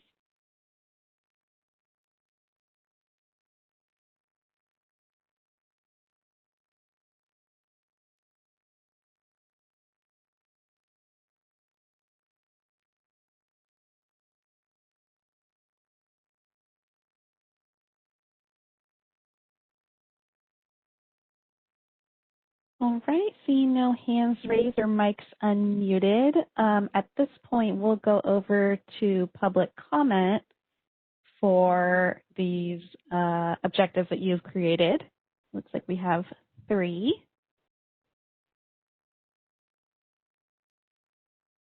So let me open up the Q&A panel for our members of the public.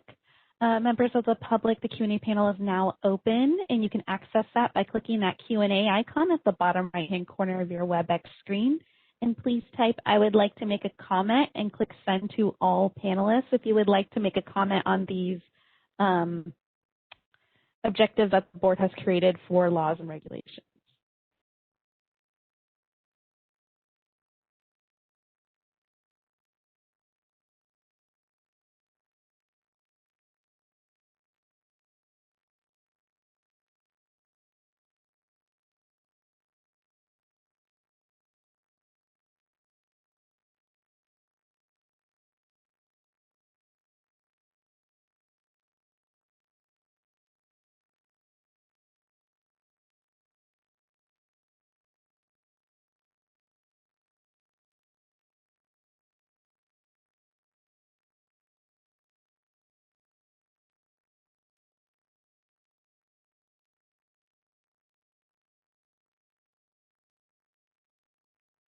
All right, looks like there are no requests for public comment at this time. So we're going to switch back over to our strategic planning PowerPoint.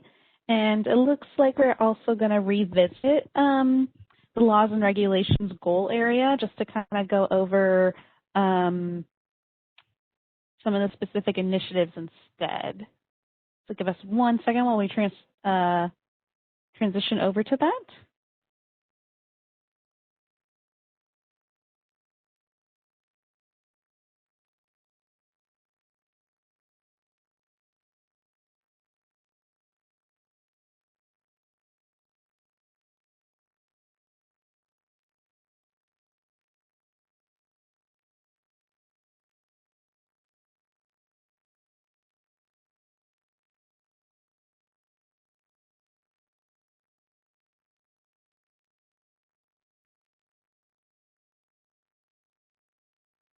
All right, and did we want to create any objectives for specific initiatives towards laws and regulations in this goal area? I'll pause a moment to allow you time to think and kind of formulate those objectives.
I see a hand raised from Paul Sanchez.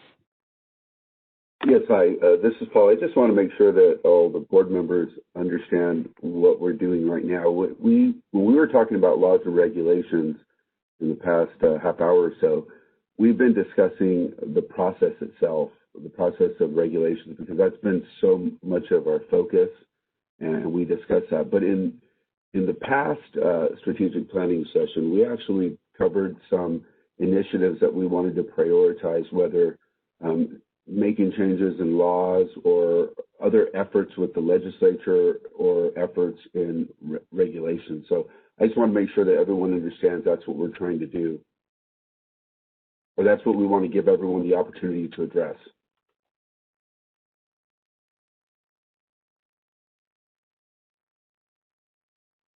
If no one has anything, can I just add one that I think we've already started working on from our last strategic planning or strategic plan, and I think it's a very important one.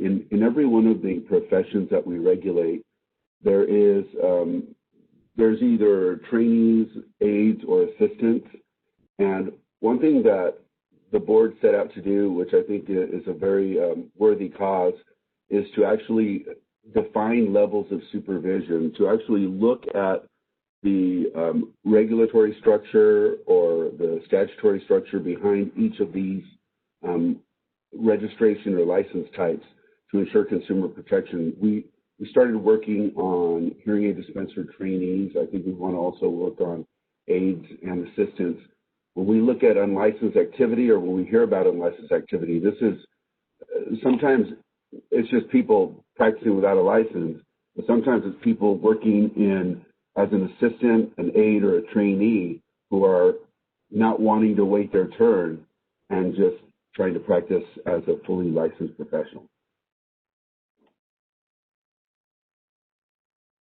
All right, so our facilitator has typed define levels of supervision in the professions of speech-language pathology and audiology and hearing aid dispensers to ensure consumer protection. Does that sound about right? The last time, the way we worded it was develop regulations regarding the appropriate level of supervision for trainees, aides, and assistants to safeguard consumer protection. Tricia, I actually pulled up their old strategic plan if you'd like me to copy and paste that for you. Hi, that would be fine, or else you could just read it to me and I can transcribe as you read it if you read it slowly. Yeah, I can read it slowly. Okay, so our action verb will be develop. Mm-hmm. And then the issue will be regulations regarding the appropriate level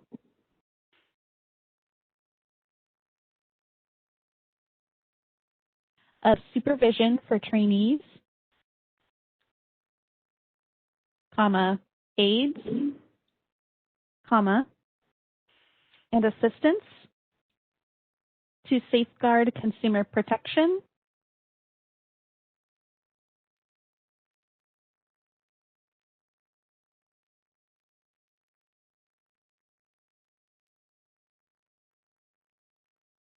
and seek statutory changes if necessary.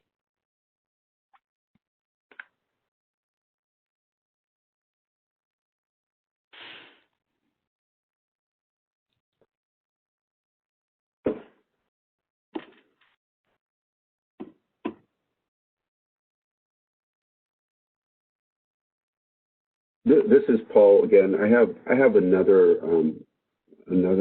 issue that I think we need to at least discuss, and I'm going to really maybe ask for some help here from our dispensing audiologists on the board and our hearing aid dispensers.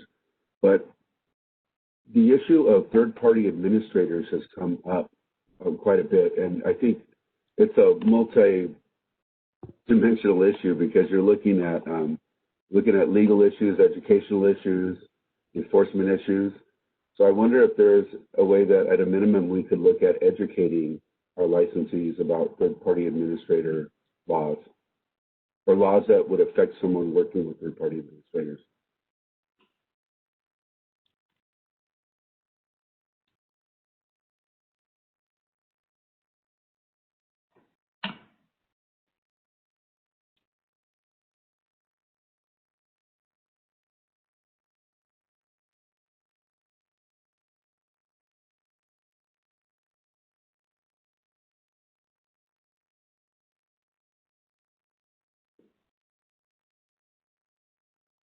All right, so we have written educate licensees about third-party administrators to protect licensees.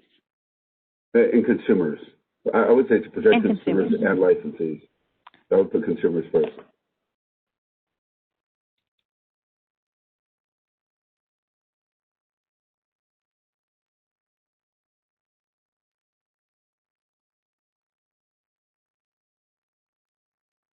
All right, and I also see a hand raised from Todd.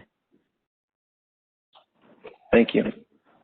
Being new to the board, I don't know if this is necessarily something within our purview, but I would like to see, and I think looking at some of the comments on the weaknesses, it seems to bear this out as well, a more defined laws, regulations, more of a regulatory oversight of exactly what is either within the scope of practice or what is legally required to dispense hearing aids. For example, many years ago, I've never forgotten this, I called the board and asked, how old does the audiogram have to be that before I have to do a new one? How old of an audiogram do we need before we can dispense hearing aids? Is it a year? Is it 6 months? What is it? And I was told at that time, and this was many years ago, so at that time, within a year. I said, okay, well, where is that written down on the regulations that says it has to be this number? And the response was, well, you know, it's best practice. Okay. So that means if I decide I want to ignore that, there's nothing you can do to me, you know, from a regulatory standpoint to say, oh, you aren't performing your duties properly, or I could get in trouble because there is no law, no regulation stating precisely how long it has to be before you have to do a new test. And I basically got silence on the other end of the line. So, and I think it would be much better for the consumer as well as the stakeholders if there were much more specific laws and regulations and exactly what we can do and what we cannot do in regards to some of these, what might be considered everyday things within our practice.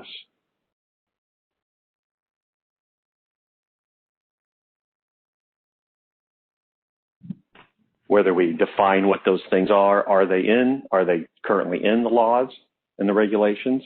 And if so, okay, then I think they need to be put on the website more clearly so that people can see them and understand what it is without having to dig through 6 pages of regulations involving what you have to do to get licensed before you get to the part that talks about how you practice and what you're allowed to do in your practice. And if there aren't specific laws regarding these things that many people might think kind of is the minutia of the business, and maybe we don't want to get involved in that, but something that I think would potentially be very beneficial to the consumer and to the stakeholder knowing exactly where those lines are.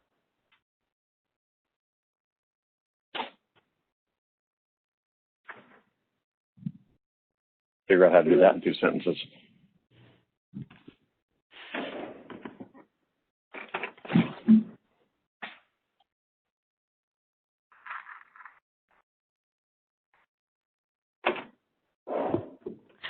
Do what we have written right now, does that kind of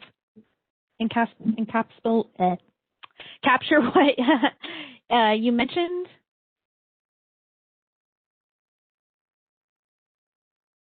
Yeah. Okay.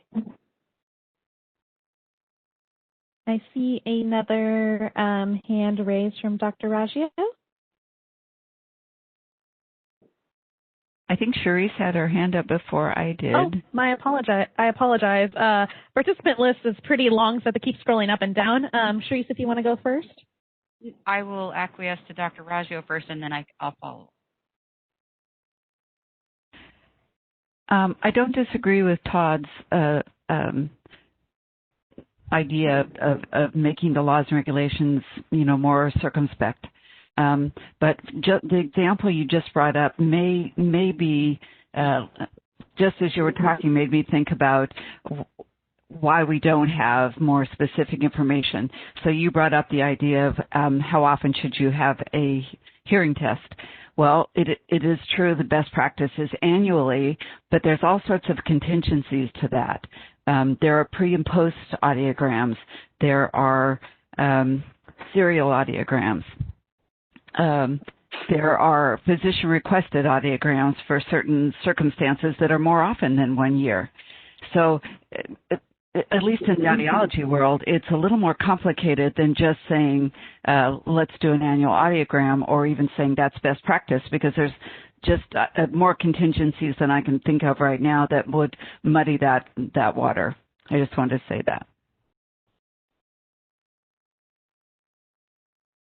And in that particular example, I agree, but that's the one thing that came off the top of my head, because I think the issue of confusion and what can we do, what can't we do, is out there. And when we're talking about, holding people accountable to doing the right thing and the ethical thing and the appropriate thing for the consumer, and I think it behooves us to be very specific, maybe in some areas more so than we are now, so that they actually understand where that path is. Yeah, I don't disagree with that, but we have attempted to do some do's and don'ts lists before, and we're going to bring up another one today. And it's just fraught with difficulty because there's just 101 contingencies. But fundamentally, I agree that where we can, we should probably try to tighten the laws and regulations to make it clearer.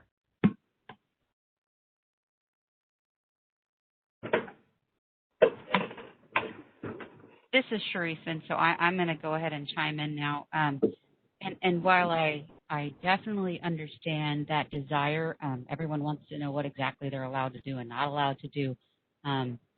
Ensconcing those things in statute and regulations, especially something as broad as the scope of practice, is often problematic, because if you want to go and define many different things, you'll have a laundry list in a regulation that will take quite a while to promulgate, and then quite a while to reevaluate, and your scope of practice in the law and regs might become prohibitive to licensees when it shouldn't, because it can't evolve with the profession and the technology as quickly as the profession can. With one caveat being that if there are certain standards that are the most basic and can have some sort of contingencies that, somehow an audiogram at a minimum must be once a year, barring other health and safety considerations or other things like that. You kind of have to think of some of those things, but that's why most of the boards allow the scope of practice to be defined by the profession and the evolution of the profession. And you try not to put too much of that in your laws and regulations unless there's outright something that is potentially harmful to consumers, such as, an audiology aid can't do a hearing mold impression or something like that. There's certain things where we prohibit on purpose to protect consumers, but we don't try to limit the scope of practice unnecessarily, because we know as a government agency we'll never be able to stay on top of the scope and technology that the profession's using. So I may have stated that wrong because I am not a professional in one of these professions, but generally you don't want a laundry list in a regulation, because once you state a long list, anything outside of that might be considered prohibited. So it's a very fine line we have to walk, and so that would be my one and only caution about defining the scope of practice exactly like that in the I saw a hand temporarily raised from our legal counsel. I don't know if he still wants to speak. Yeah, hi, this is Joe. I just want to echo Ms. Burns' statements, and I agree with her 100%. on almost every point that she raised. The problem with drawing the regs too narrowly is that it does not afford the practitioner the necessary latitude sometimes to make individual judgment calls on individual cases. And by the time the need arises that the reg needs to be changed or amended again, the process that we just discussed with my colleague, Ms. Halbo, the process to change the reg again is time-consuming. It takes a lot of effort, and it takes a long time to get through. And so I think that unless there's a real danger in a particular act, that the board leave enough room for the practitioner to do what he thinks or she thinks is best.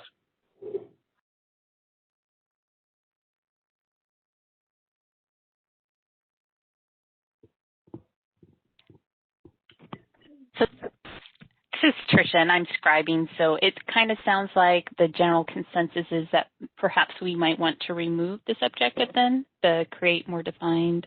Do we want to remove the objective then? This is Charisse. Might I chime in and say not to dismiss the concept, but to maybe evaluate if there are areas that should be more defined. Oh, sorry, not in that one, the bottom one. So that to Mr. Borges' point, that if there are areas that are of importance to consumer protection that we defined more explicitly, then we should do those. But with the complete knowledge that we need to not step into defining every last thing, because then we run that problem that Jen and I were talking about. Hi, this is Paul, and I totally agree with the both of you.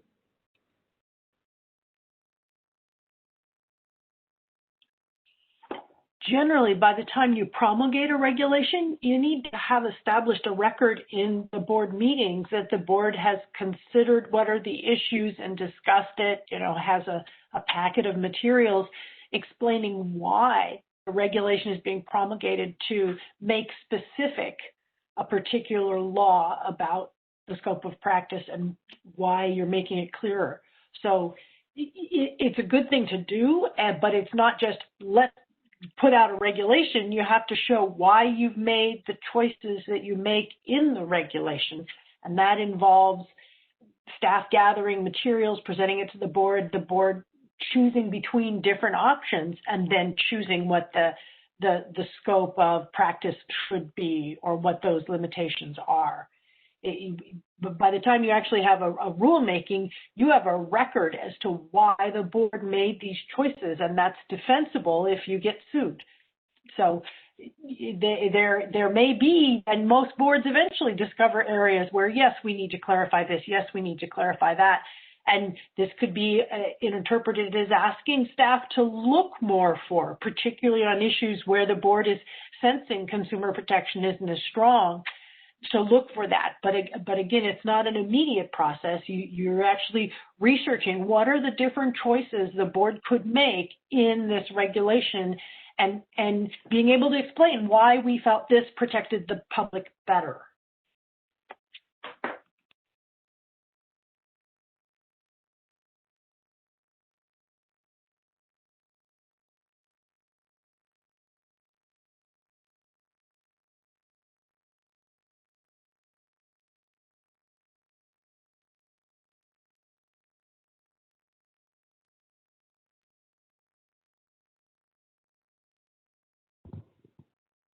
All right, this is the co-facilitator. So does it sound like we're going to keep this objective as is, or do we want to keep refining it?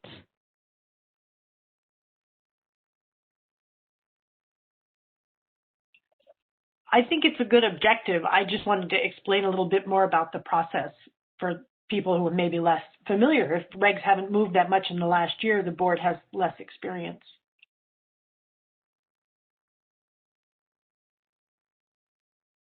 Sorry, this is Holly. The way it's written right now, it's specific to scope of practice to dispense hearing aids. Did we want to make it that specific, or just keep it more as a defining, doing the evaluation for the other professions as well?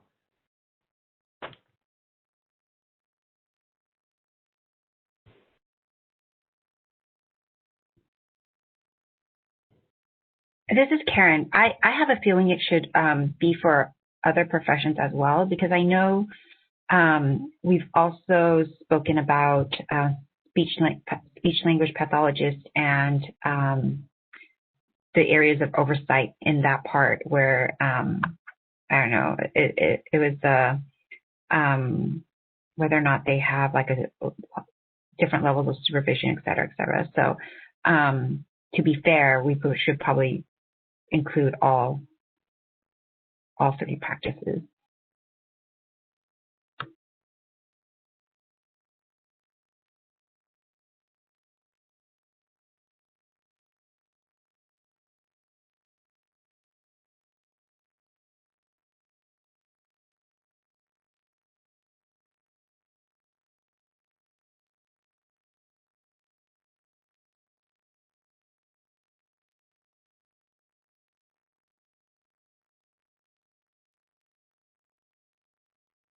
All right, so are we satisfied with how this objective looks now?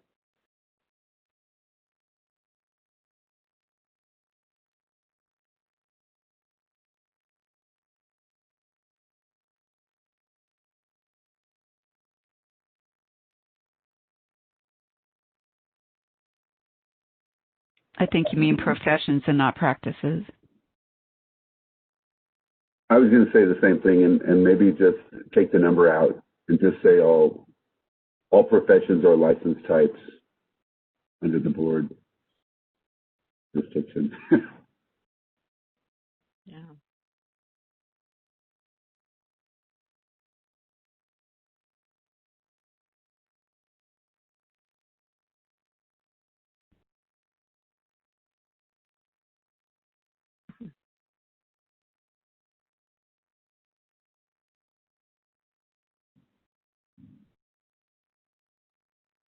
All right, so I'm not hearing any other comments on this objective, so it kind of sounds like we are good with how it's currently worded, correct?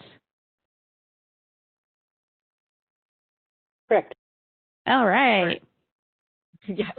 Do we want to make any more objectives for laws and regulations? I'll pause a moment to allow you to think if you want to make some more or not.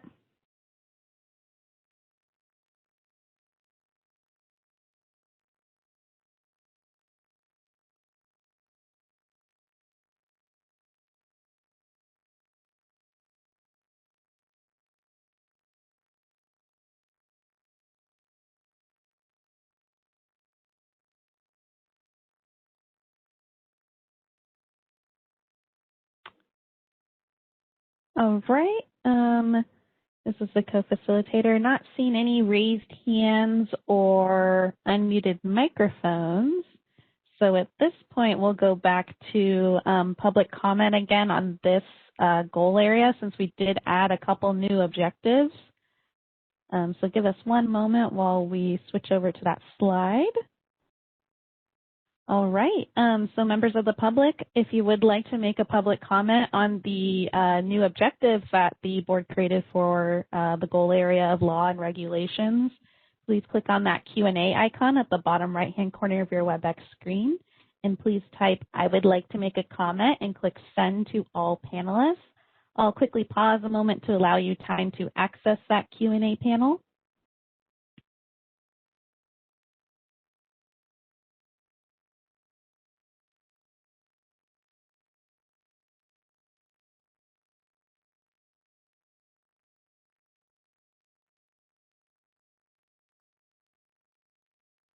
All right, looks like we do have one individual who has requested public comment. Individual identified as Michelle Linares. All right, Michelle will be unmuting your microphone now. Hello, everybody. My name is Michelle Linares, as was mentioned. I'm the California Speech and Hearing Association Chair-elect. And I just wanted to perhaps suggest something that alludes to telepractice as it's being more widely used. Something that I have been part of in other work groups with the local regional center, and some that have also worked with DDS, is that there are changes that are going to be made to Title 17 for teletherapy and some other provisions. And I just want to know that this is on our radar to either adjust, abate, or add things that are reflective of this service delivery model that already has existed, but is now becoming more widely used. And I'm not sure that that necessarily requires any new laws or regulations, but I do think that there's some commentary that's going to have to be made and should be considered just for future use. I think not just during COVID, but well past COVID, we're going to see the service delivery model be preferred in some instances while we try to manage the pandemic. And eventually, I think with its success that people have seen, it's another way to reach, consumers in rural areas that don't often have access. And that's me speaking from a speech language pathology standpoint. So that's my comment.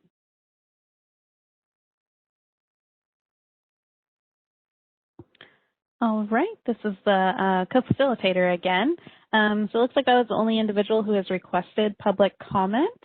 So at this time, I'll go ahead and close that Q&A panel.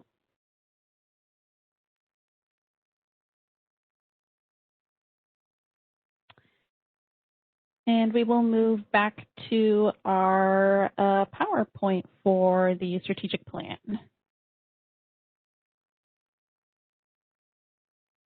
Actually, this is the other facilitator, and I was thinking we could switch scribes one more time. So, my apologies. No worries.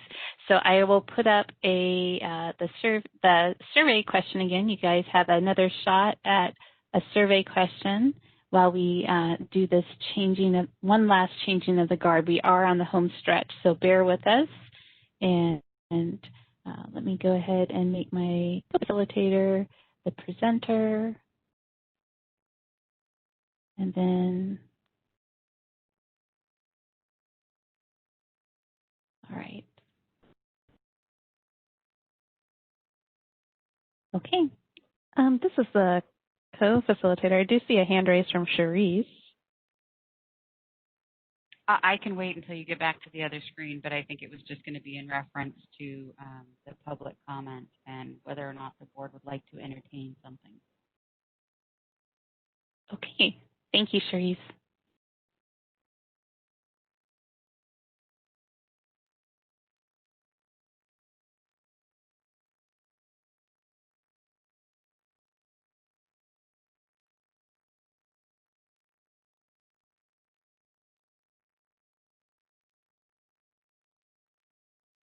All right, so as my partner gets ready to scribe, it looks like we're almost evenly divided, but it looks like most people would prefer to go to the future, but it's pretty close. So, all right.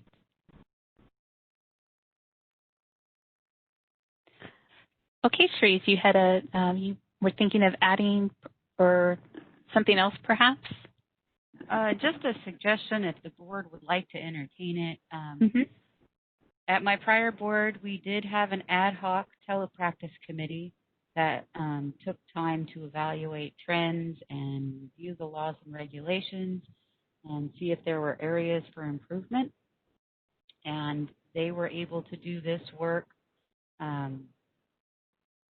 over time, and I believe they're still working on promulgating the regulations, but the committee was able to do the ad hoc meetings and kind of take a look at the field, what's changing, what needs more defined, and then bring those policy issues up to the board level. So if that is something that the board thinks is useful, that kind of an ad hoc committee can kind of take that first look and bring up those issues to the board.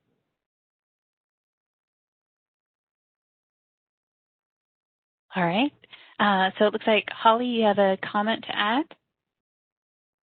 Again, being new to the board, I'm not sure, I don't know that much about what has been effective in the past, but I do know that we have a resource with California Speech Language Hearing Association being connected to their professional practice committee to support questions about scope of practice. And, you know, to have perhaps the structure that you suggested, Sharice, is having something like a committee under the license board, but which sounds great to me, and I think we'd have an incredible resource from CASHA to inform that board, to work with them.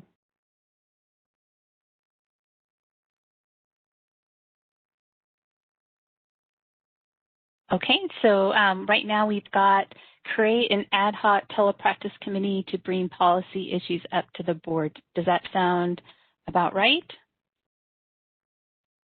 Let me scroll through the panelists and see if anyone else has anything to add. Okay, so Holly, your hand's still up. Did you have an additional comment? No, I didn't. Sorry. No worries. I just wanted to make sure I didn't overlook you. All right, so it looks like we're okay with keeping this objective. So that gives us 7 objectives for laws and regulations, which is perfectly fine. So at this point, we'll go on to our last goal area, program administration. Apologies, do we want to quickly go back to public comment since we added a new objective, or?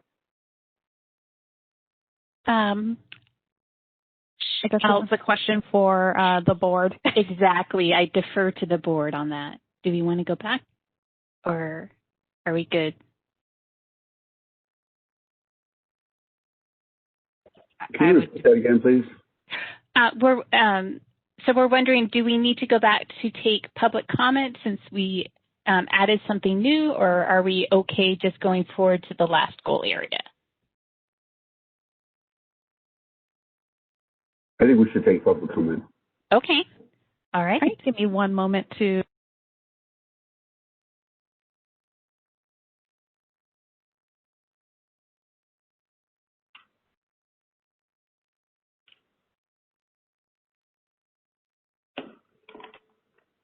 Okay, so we have opened up the Q&A panel once more. So if any member of the public would like to comment, please type, I would like to make a comment, using the field in the lower right-hand corner of your screen. And we are displaying instructions for your reference.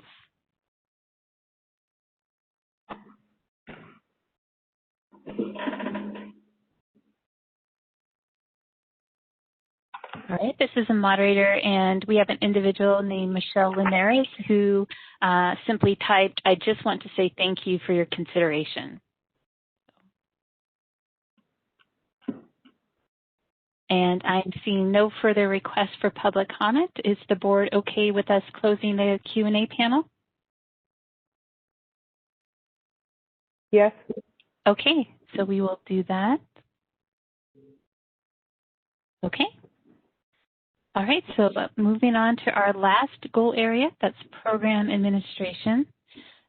So again, we'll look at the definition of program administration, and let us know if you'd like to edit that in any way. And then also the summary for program administration strengths and weaknesses is page 16 of your environmental scan. So we'll give you a moment.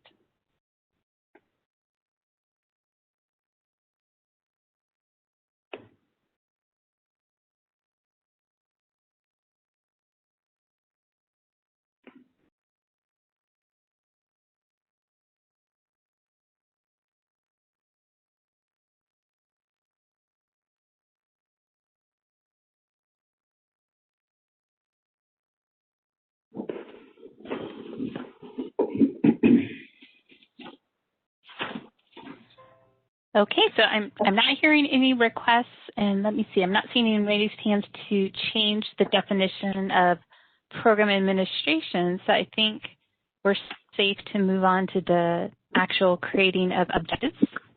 This is Marcia. I did have my hand up. Oh, I'm so sorry. Please go ahead. I'm just thinking that based on some of the comments we got, I think there would be some contention that the board efficiently and effectively utilizes resources. Not that they don't attempt to, but I'm wondering if that is too a positive statement that it does work efficiently and effectively all the time. Is there other language we might say that says attempts to, or something like that, so that shows that, yes, we're cognizant that everything isn't as perfectly executed as we'd like, but we do our best. So something like that. Just a thought. Okay. All right. So maybe add something like the board attempts to efficiently and effectively utilize resources and personnel to meet our goals. So utilizes would just become utilize. Yeah. I would only add that if Paul and board staff agree with that. Okay. All right. This is Paul. I think we're just we're stating a goal. So maybe if the solid facilitators can help us here. I think when we identified this is what we were stating as kind of our ideal goal. And I'm not really sure where to go as far as making it a more realistic statement, or is it realistic to say we're going to get to being efficient and effective, utilizing resources, so on and so forth? Thank you, Paul. This is the facilitator, and you're right in that this is more of a definition of what you want program administration to be.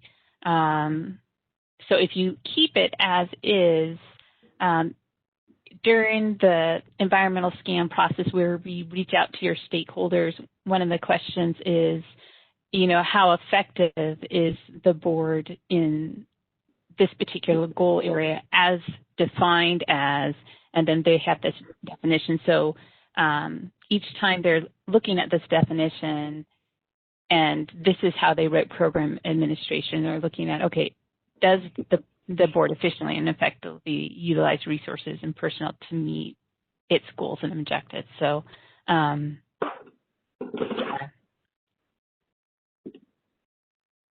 okay, so go ahead. And I don't know if it helps at all, but if it's the board is committed to efficiently and effectively utilizing resources and personnel to meet our goals and objectives. I like that. It states that we're committed to it and we're always striving towards it, and hopefully in the future we can get rid of the qualifiers in the beginning. Okay. All right. As we reach our goals, right? Okay. So, okay, and then I saw other hands up. So I see Dr. Diaz has his hand up. I personally see these statements as an ideal or as a vision. So I really don't see a need for the qualifiers myself. Okay. I think just leaving it the way it was fine. Okay. And Shreese, just as Paul said. Oh, go ahead. Okay. Yeah. Shreese, your hand is still up. Did you have something to add, or? No, apologies. I forgot to unravel. Okay. No worries. The screen was long, and I was scrolled further down. All right. And also, Dr. Diaz, did you have an additional comment? Your hand is still up, or? Sorry, no, I'll take my hand down. But yeah, I mean, just as with the other ones, these are ideals.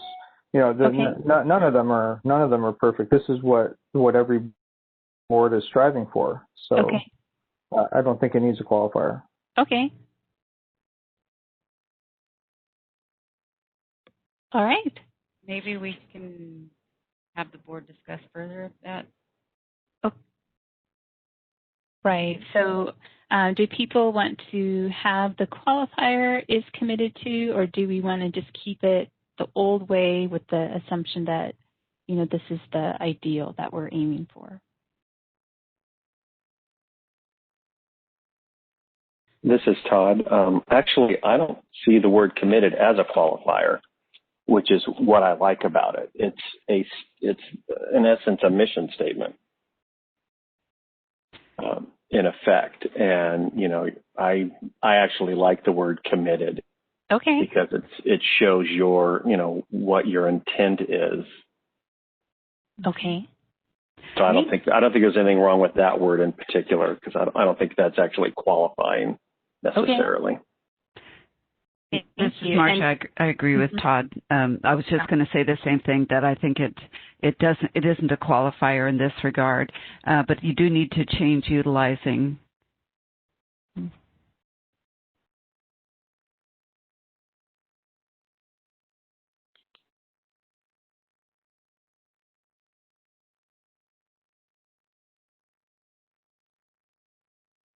Sorry. Okay, so you wanted to say the board is committed to efficiently and effectively, instead of utilize resources and personnel to meet our goals and objectives? Yeah, I think that reads more accurately, grammatically. Okay.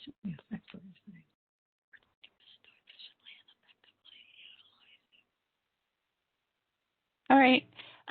Again, this will be a draft that we will submit for edit suggestions and before it goes to the board for approval. So if we have any grammatical suggestions, we can add them as comments, as suggestions, and again, it'll be the board that makes that decision. So it looks like we're good with keeping is committed in this definition. I'm not seeing further hands. I'm scrolling up and down the panel list. All right. Great. So I think now that we're ready to start with objectives. And if you're referring to the environmental scan, the weaknesses and strengths are on page 16. But do people want to start throwing out objectives?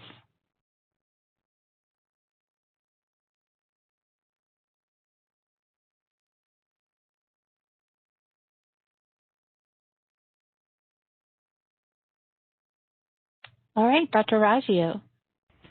I don't have an objective to add right now, but I would like to ask Paul and the staff. I constantly hear people say, nobody returns my calls. And I don't know what to say to that, what that means. I just wanted them to maybe talk about it a little bit or explain to us why it is difficult to return calls. Is it a staffing issue? What is it? I just would like some feedback about that. Thank you. Hi, this is Paul.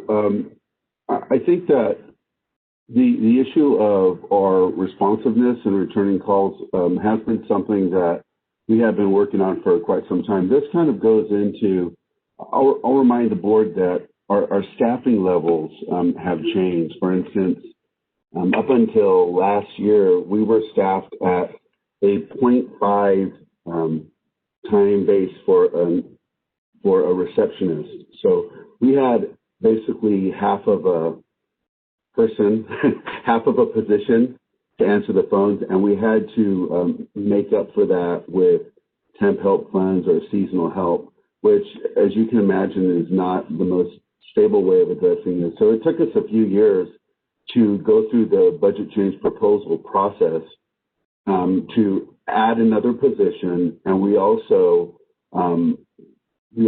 augmented the half-time position that we have to be full-time. So we have now 2 positions to handle the reception area. Another challenge that we have had recently is just with everything that's happened with the pandemic, it's made it really challenging to have someone in the office all the time. So we've looked at different ways of having staff answer calls remotely, and I think we're trying to stay up to speed on that. I can actually allow Charisse to maybe talk a little bit more about what we're doing today in handling phone calls. And hopefully, please let me know if I'm not answering your question or if there's something else want an answer to. This is Sharice, and I would go ahead and state that we've done a few different measures. One is improving the phone tree so that people are getting to the person they want. Oftentimes, applicants, the first call they're getting is the front desk receptionist who can't give them an update on their licensing application.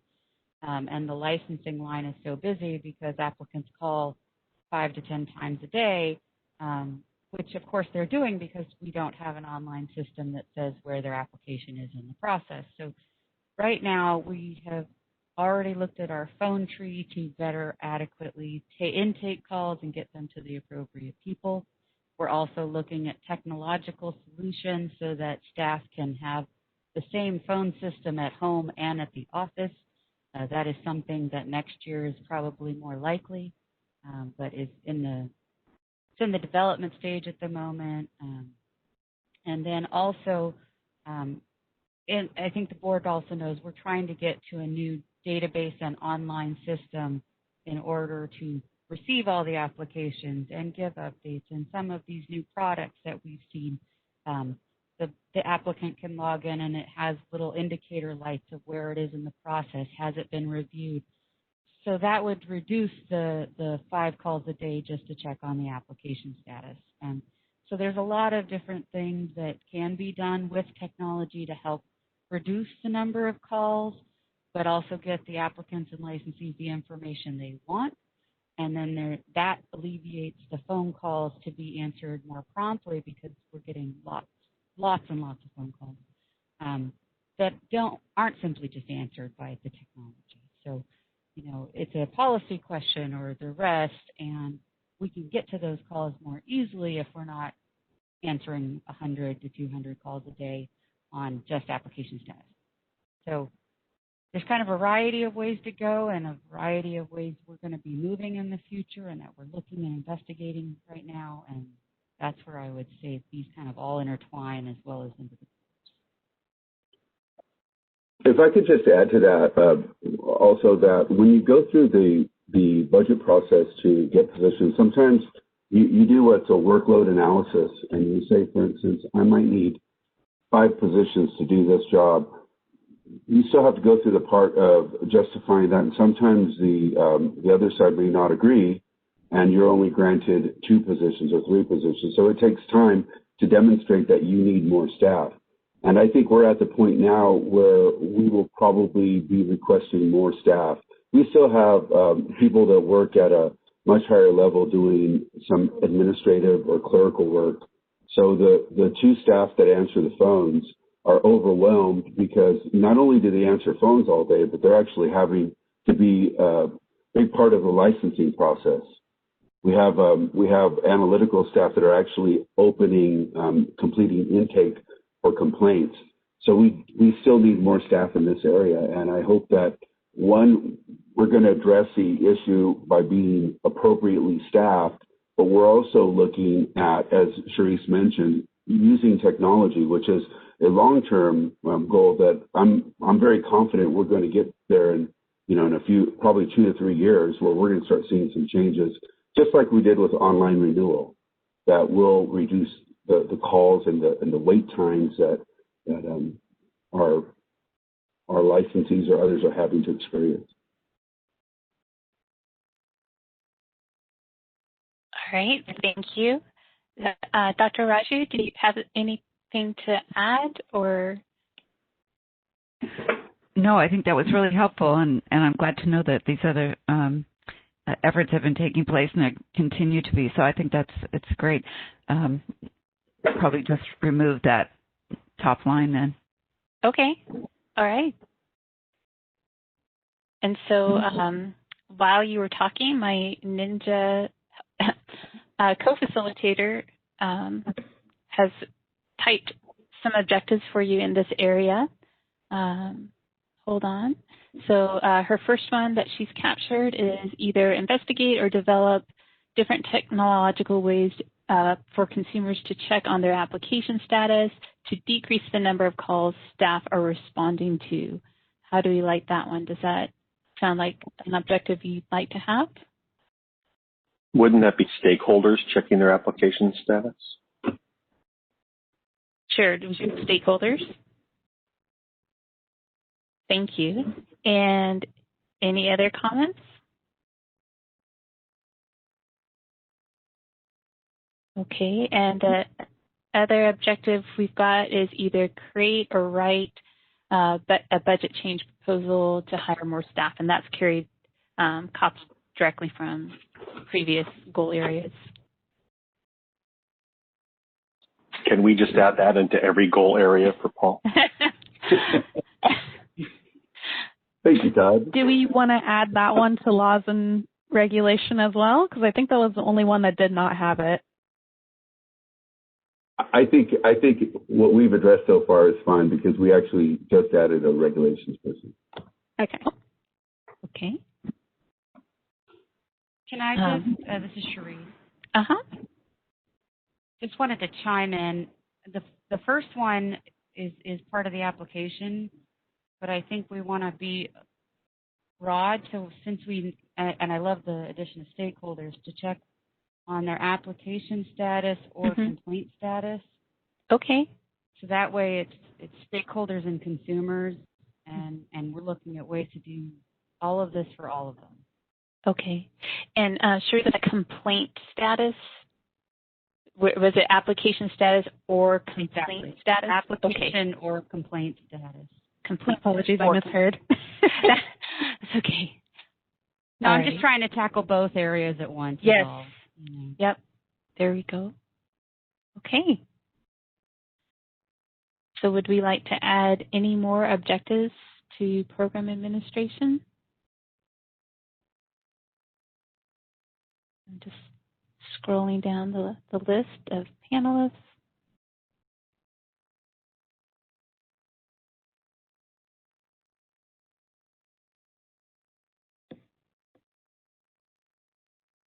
All right. I am not seeing, Paul, you have your hand up?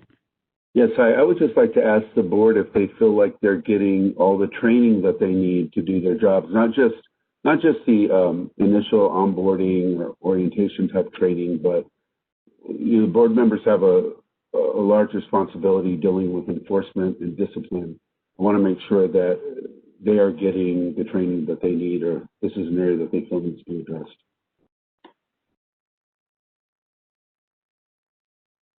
Well, the tough part about that is I don't know what I don't know.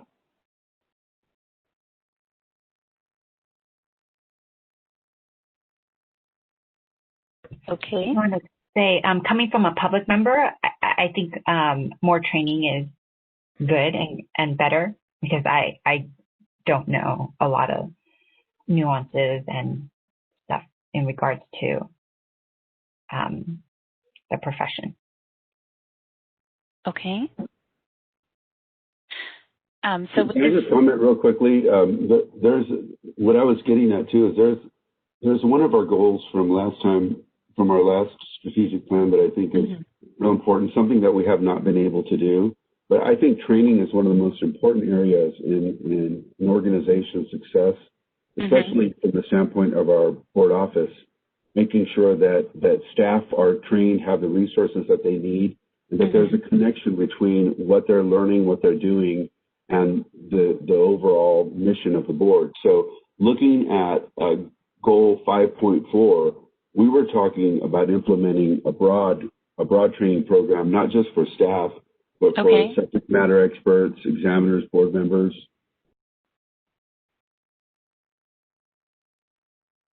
Okay. Just wanted to gauge the interest on that. Okay.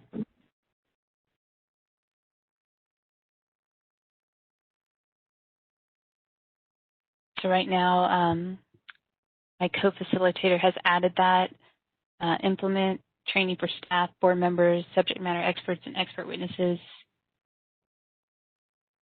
to maintain consistent communication and practices. This is the co-facilitator. Do we want to replace this third one with this one here?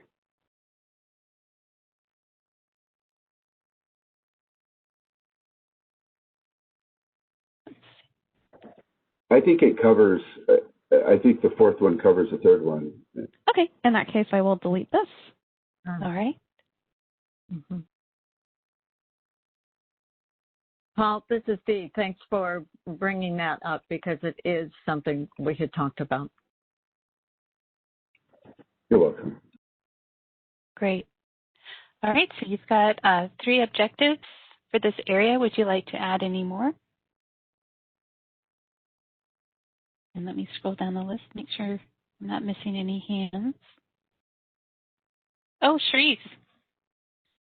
Yes, this is Sharice. I was wondering if we might want to be very specific on, I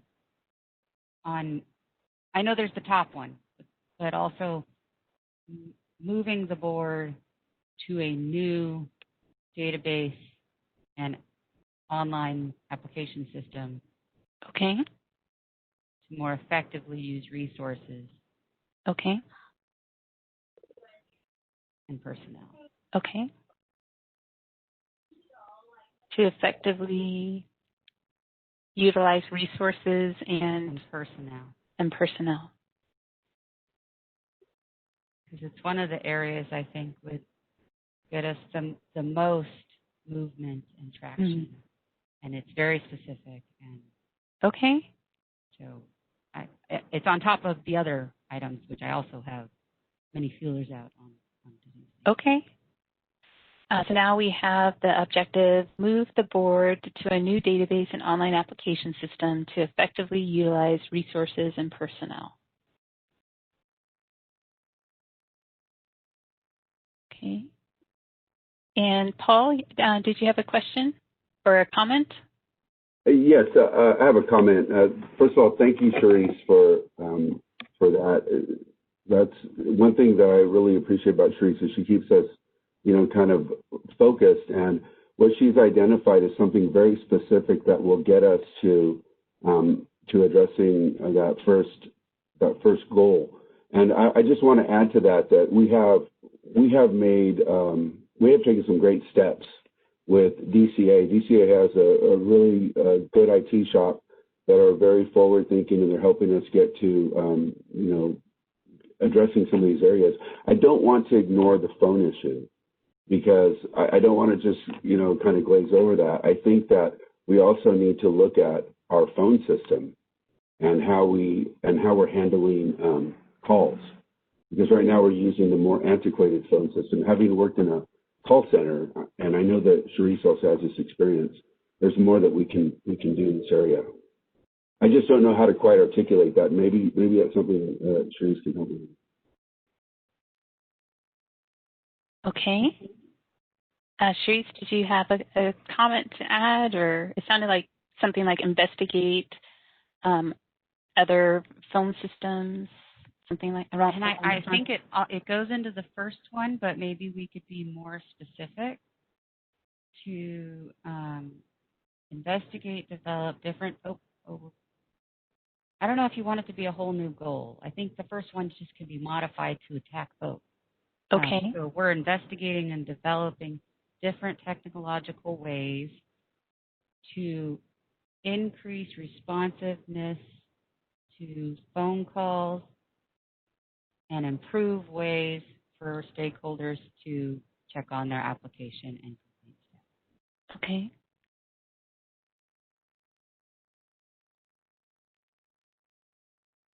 Sorry, I know. I was wordy people and I go too fast.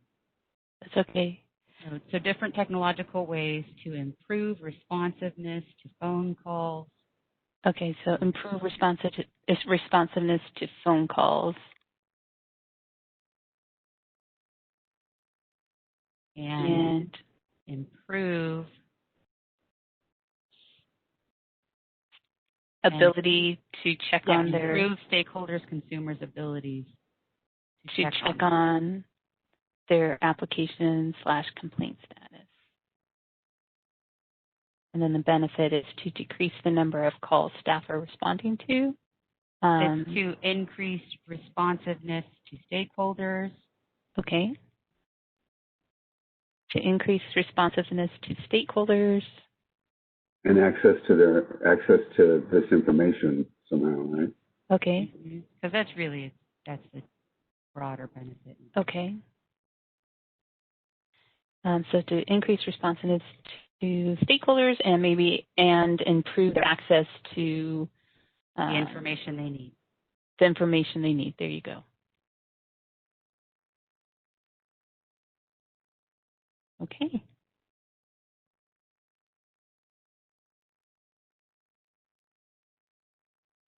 So how does that look now, the first objective? Does that encompass what we would like it to encompass? I think it's much improved, and I was actually going to just comment about the benefit, and they changed it. I like how it's reading now. Okay, great. Thank you.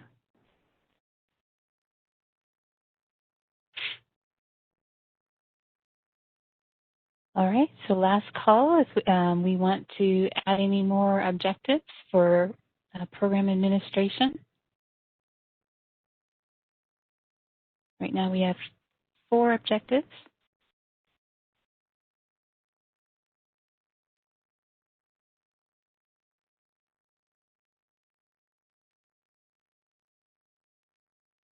Okay, so if no one is wanting to add any more objectives, what we can do right now is take public comment to see if they have any suggestions or comments on the objectives that have been provided. So we have to do that switch over to the other PowerPoint, so forgive us as we do this, and I will go ahead and open up the Q&A panel. All right, so the question and answer panel is now available. If you would like to make a public comment, please type, "I would like to make a comment," using the field in the lower right-hand corner of your screen, and submit it to all panelists. We are displaying instructions for your reference.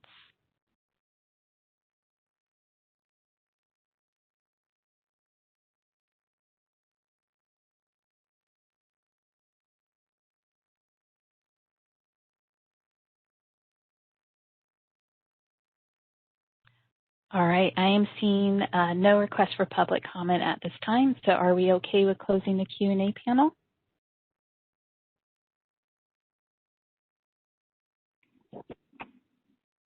Yes. Okay, thank you. It's closed. So we will head back to our PowerPoint. So now we get to come to the point where we add up the number of objectives. So I will be letting my co-facilitator know the numbers to put in the table. So for licensing, we had 3 objectives. For enforcement, we had 5. For outreach and communication, we had 5. For laws and regulations, we had 7. And for program administration, we had 4. And that gives us a total of 24 objectives. So knowing that, the question is, how many years would you like to complete those objectives? And for your reference, most boards and bureaus select for their strategic plan to be for anywhere from 2 to 5 years. That's the general range. So what we're looking at is the number of objectives and how many years you believe it would take the board to achieve them.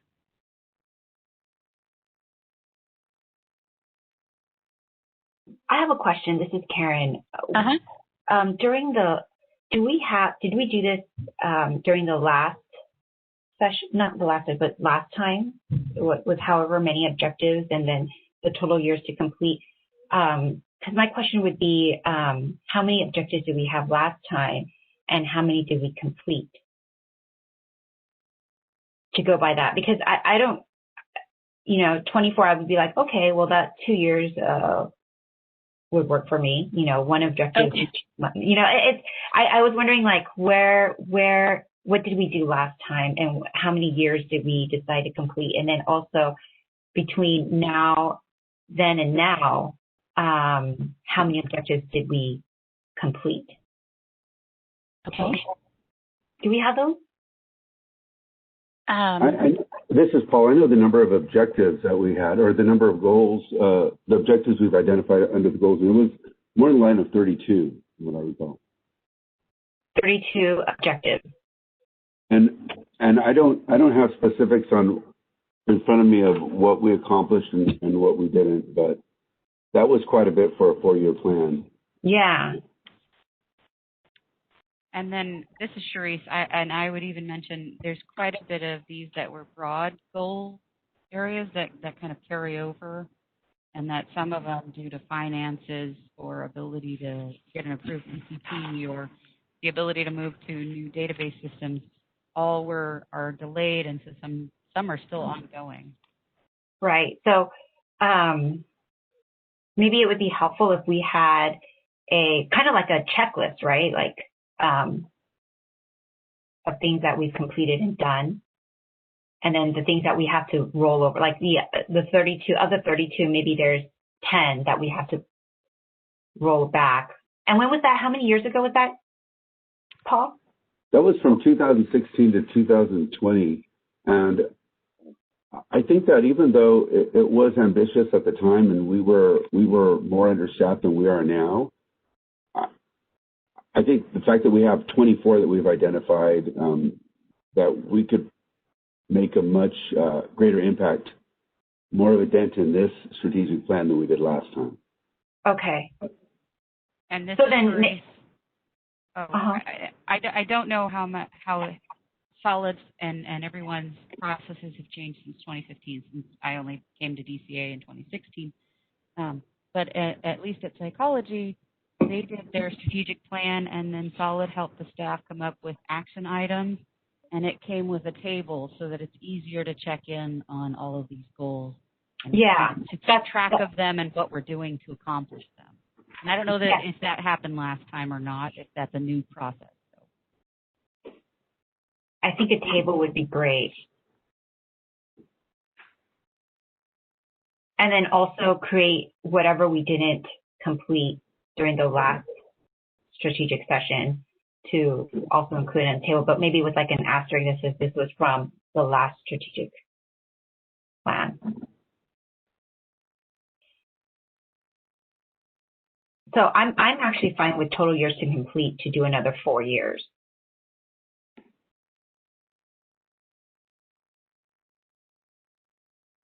Okay, so we've got a suggestion for 4 years. Does anyone else have another suggestion, or they agree with the 4 years?